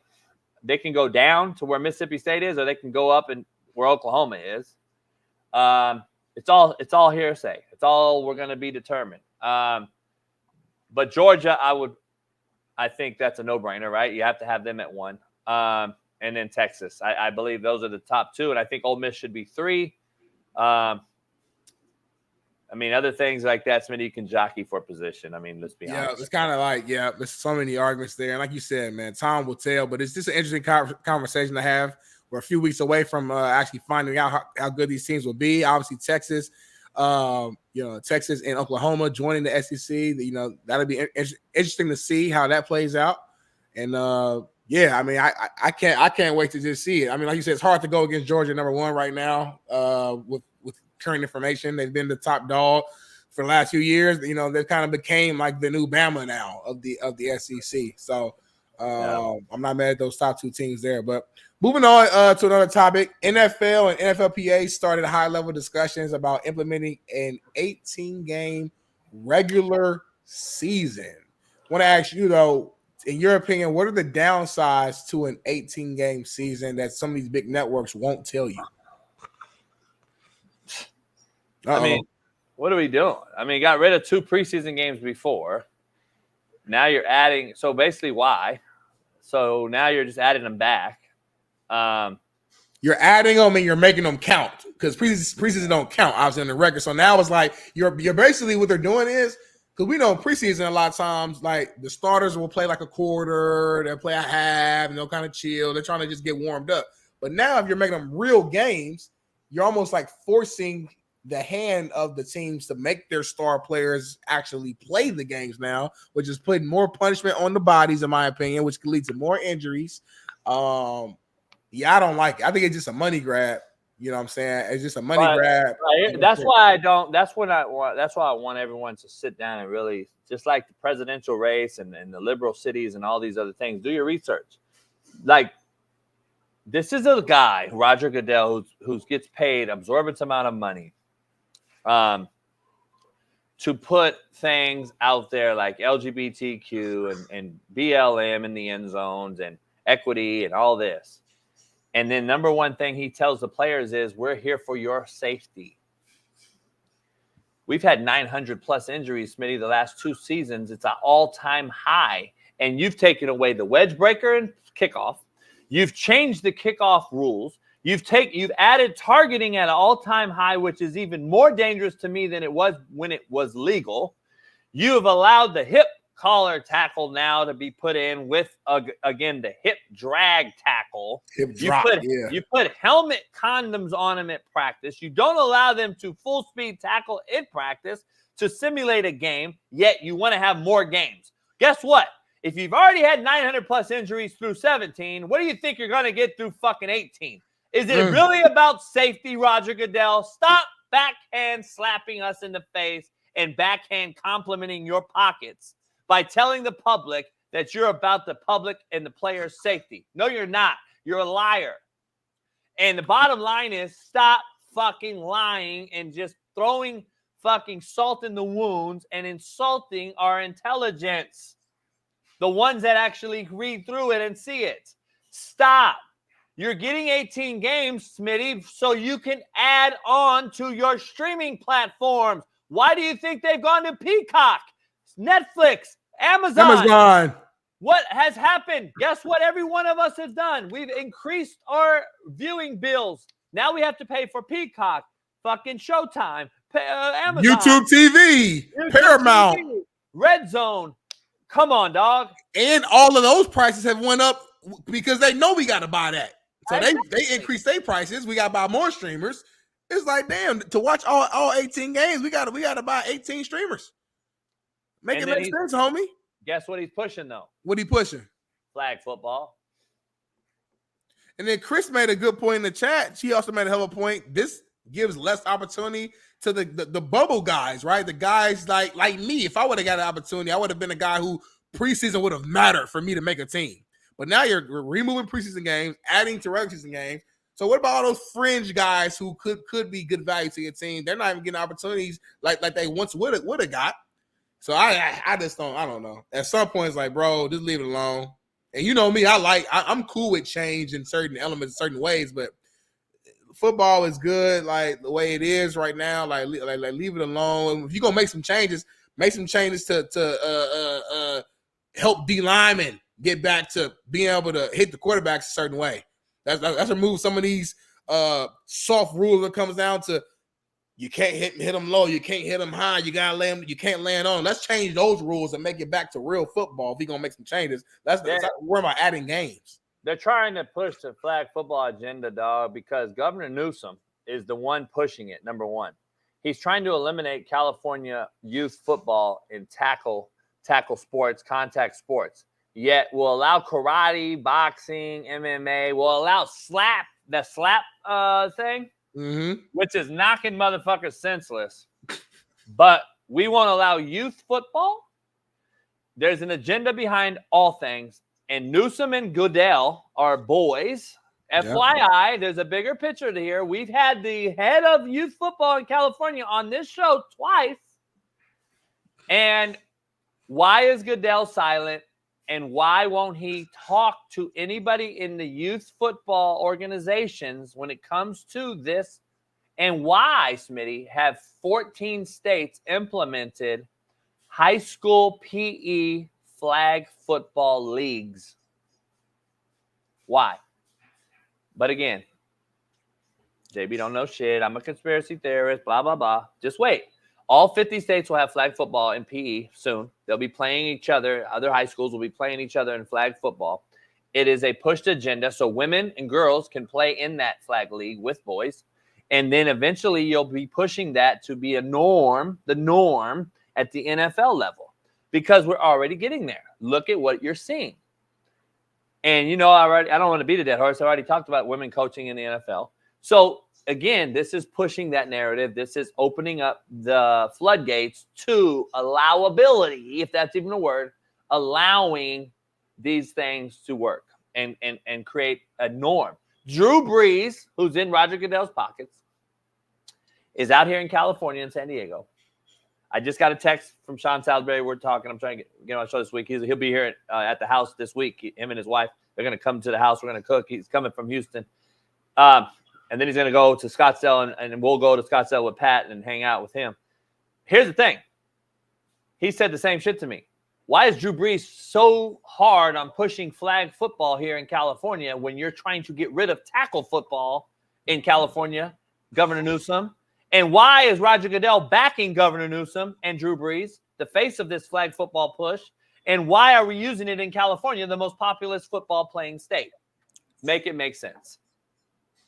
That's all I'm saying. How will the NFL look in 10 years? What's your prediction? It won't be flag because Chris just said it. She watched the flag football championship. I didn't even know there was such a thing. Number one. Number two, and she was like, boring. So basically, if women think it's boring, by the way, women are a big time draw to NFL games on Sundays. Women watch football.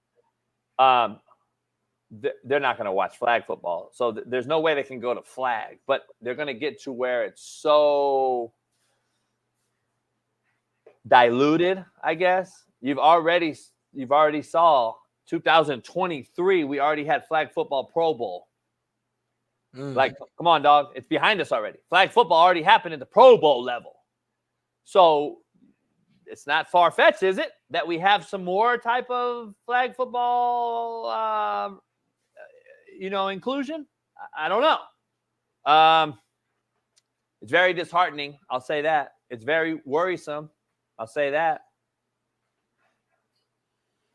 I don't know.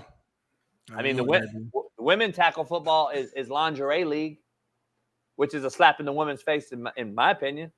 Like, come on, dog. It's not football. We're looking at you to play because you're damn near naked. Like, we're not looking at you because you're fucking a legit 3 technique. Come on. Like, come on, dog. Like, we got to start telling the truth sometime. Like, come on, man. Like, the men will love to watch lingerie football. The fat booty, beautiful women playing. But come on, dog.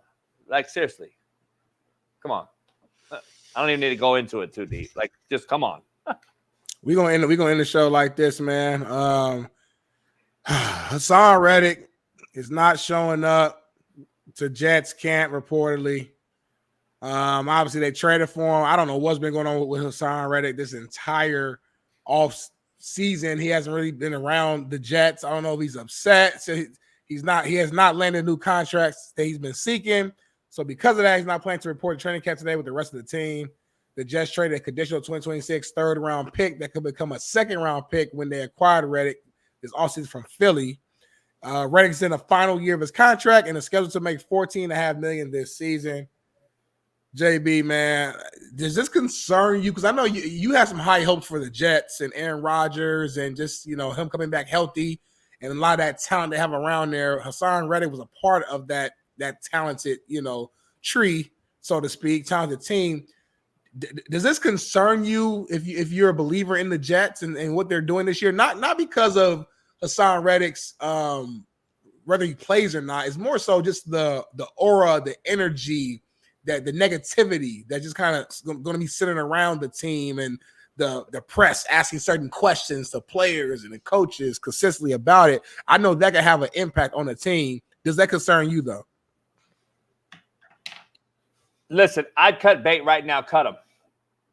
I'd cut bait right now. It didn't work out. You said you wanted to come here. You wanted this deal. This is the deal we gave you. This is the deal we offered you. You didn't sign it. You don't want it. Cut him.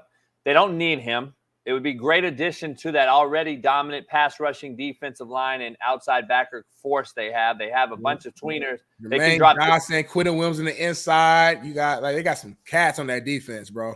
But they can but a lot of those guys are tweeners. They can drop Jermaine into coverage. They can rush him. They can do all different things. Reddick's another one of those hybrid type of guys, but he has an immature mindset. And immature mindsets do not mesh well with winning locker rooms, especially locker rooms that have lame duck head coaches and GMs who are on their way out if they don't win. So they need to win now. And this guy is not going to get you over the hump, but he can sink you to the bottom. So you have to pick and choose. I would cut bait, let him go, get rid of him. This isn't worth the headache, Smitty. It's not worth Robert Saleh, the Crow and the Eagle, to get up every day and worry about one guy when I have to worry about Aaron Rodgers and dealing with all the hoopla and then dealing with the already scrutinized offensive coordinator that we know Aaron Rodgers is, that we already know failed as a head coach who was fired in Denver. And now we have to deal with that every day in New York media. Yeah. Why deal with it? That's my question. If I'm Robert Saleh, I've already said, you know what? I'm not allowing any more distractions. It's all about subtraction by addition, not addition by subtraction. I need to subtract by adding and getting rid of this guy. And I just think this is a complete addition by subtraction act. Yeah. If you get rid of him, you'll be adding to your heavy, latent prowess, superstar studded lineup. I think they have a great roster. I think they can compete right now if everyone's healthy and all things align. The gods touch their roster and say, all right, you're healthy this year. So I think they have a shot at with anybody. Now, this is going to be looming over them all through camp now. Just I'd call the agent and say, hey, we're done. Figure it out. Bye. Good luck. That's what I would do, and I think that's what they need to do. This kid obviously is walking around with samurai swords and all kind of shit overseas. He's not. Do I know he's been working out? Do I know he's ready? Ding, ding, ding, ding, ding, ding, ding. That's where I'm at. Do I know you're mentally ready for this push? Nope. Smitty, today, July 23rd, it's camp. It's now. It's go time now. Focus is all in. We're all in. Super Bowl or bust. Preseason's next week. First preseason game, I think. Like, what are we doing? This don't fit my. And it's a reason you mentioned before. It's a reason Philly didn't pay you either. This doesn't fit my mission statement. Yep. You don't fit my mission statement, dog. Like, it's real clear. We got guys that need to fit our mission statement, and you don't fit it. Good luck to you. Now, there's two teams now, Hassan. If I'm his agent and his team and his boys, and not just do boys and yes men that he pays and gives a Rolex to every year, I'd be like, homie, you do understand something. You're now on the side of being blackballed. Now, the third team may not want you, and definitely not 4 through 32. You've already got a black eye in the profession. You're the second roster that just refuses to pay you and cut you loose. What are you going to do, team 3 through 32? Are you going to take a shot at this guy dealing with this off-the-field issue? He's clearly not mentally ready. He's immature. It's time to cut bait, New York. Come on, dog. I want to see Aaron Rodgers succeed. I want to see the Jets do some great things. I want to see Jermaine get a Super Bowl. He already is the first last chance you Pro Bowler. He's already the first last chance you first rounder. And he's also could be the first Super Bowl champ who all played for me. Come on now. Mike dropped that. Mike dropped that. Let's end with something fun, man. I mentioned earlier today, Team USA, the women's team, is playing against Germany. JB, what is your prediction? What is your winnable prediction of the day? What's your final score prediction? What's your spread? Do you think it'll be an upset? You think Brittany Griner gonna drop 30? What is your prediction on the biggest game of the day? Team USA women's basketball against Germany today. Winnable prediction. JB, go. The women are playing basketball again?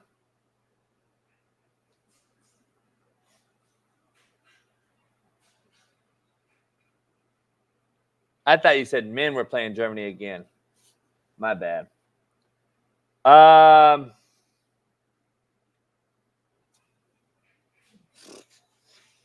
Let me think. Can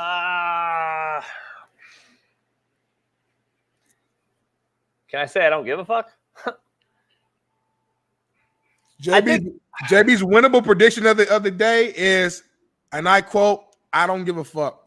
I predict Diana Taurasi will make 3 or more threes, and that the women's team will win by 12 or more points. So my ending score today, I have it at, I'm gonna say 105.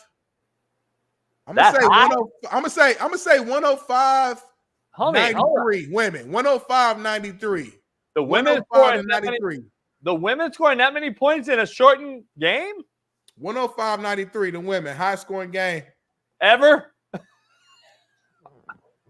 That'd be the highest scoring women's game ever, wouldn't it? I don't know if that's true or not, but goddamn, homie, don't they shorten the game in the Olympics?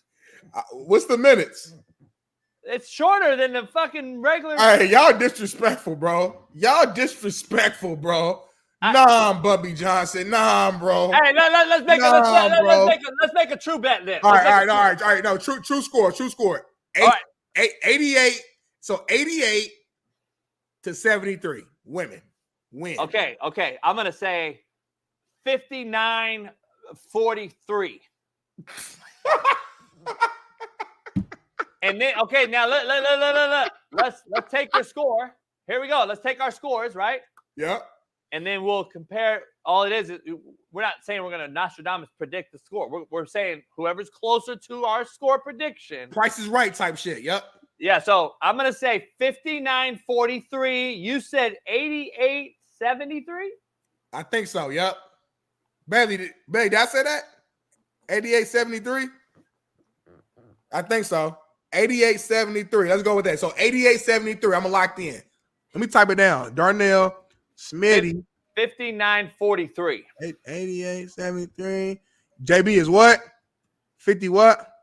9-43. 59-43. Boom. Lock that in. That's our prediction. And then I'm gonna go on Winnable and make an actual bet here soon, because they play at 12 o'clock our time. I think so about 3 hours. So I'm gonna go into Winnable right now. And if you want to make some real deal money, go to Winnable, and I'm going to tell you which player to watch out for and who to bet on to make that real deal money, man. JC, Gene, TJ Too Nasty, D Jones, and TPB. Everybody who I just called out, go to Winnable right now while the price is low, because when NFL season starts, and we got Cam Newton on the show, and we got the Pouncey Twins every single week, and we got real gambling people coming on to help us as well, the price is going to go up. So I'm telling y'all now, if you secure Winnable right now, you're locked in at that price right now. Hey, so I think it's 40-minute games. Do you understand? 40-minute games. That means that they got to be on fire to get around 140, 50 points as you're predicting. No, total. I said 88-73 was my score. Total, 150 points total. Oh, yeah, for sure. I don't see that. Do you? I see it. 88-73. Women. We got some Asia Wilson about to go crazy. She about to go crazy. I'd rather bet that my back will be better for tomorrow's show in the studio than bet that. You have no respect for women in sports. Hey, we got to go to the studio tomorrow for one reason. I got to make it work. Even I can't go tomorrow. Well, I got to pay the rent. Well, I can't go, so. Well, I'll do it for myself then and there. Fuck it. I got to pay the rent. Now we can go. Hey, my day is so long now because, so for example, tomorrow I'm going to go in. I'm going to wake before in the morning, head to the studio. Now our show is start 30 minutes later at Fox. So it started at 2 instead of 1:30. But instead of ending at 3 o'clock like it used to, now it doesn't end until 4. Like the show ends at 4. I'm not doing my work right when the show ends. So I typically got to get, 30 more minutes or so to finish up my stuff. Now I'm heading home at 4:30 on a slow 05 at 4:30 p.m. Can we go live at 5? Can you make it to the studio right at 5 and do another live show? Just on GP, just so I can see if you're really working hard? At 5 p.m.? Yeah, just meet me straight at the studio and we'll do another show live for 3 hours. No pay, though. Pound that like button, subscribe. No pay, though. Pound that like button, subscribe. Become a member. Join Winnable right now. That's all I care about at the end of the day. Join Winnable right now. I don't care about nothing else. Winnable. That's where we at. We're going to be putting out all the gambling sports bets for you to make money and put money in your pockets. We're also going to put some exclusive information of some events that JB and I will be throwing this summer. Everything's going on Winnable. So if you're not a member on Winnable, then you ain't going to win. Let me say it again. If you're not a member on Winnable, then you cannot win. Hey, can I ask you a question? No, you can't. Seriously, why do you take the freeway home? Because I tried both. They don't change nothing. You don't know the hood, though. You don't know the hood like me. That's the problem. Well, give me the routes. I give you all kind of different routes. And don't take Sepulveda, because Sepulveda is worse than the freeway. There's other streets you can take to manipulate your way. I can take Overland to what? To Where's Fox at again? It's off of what?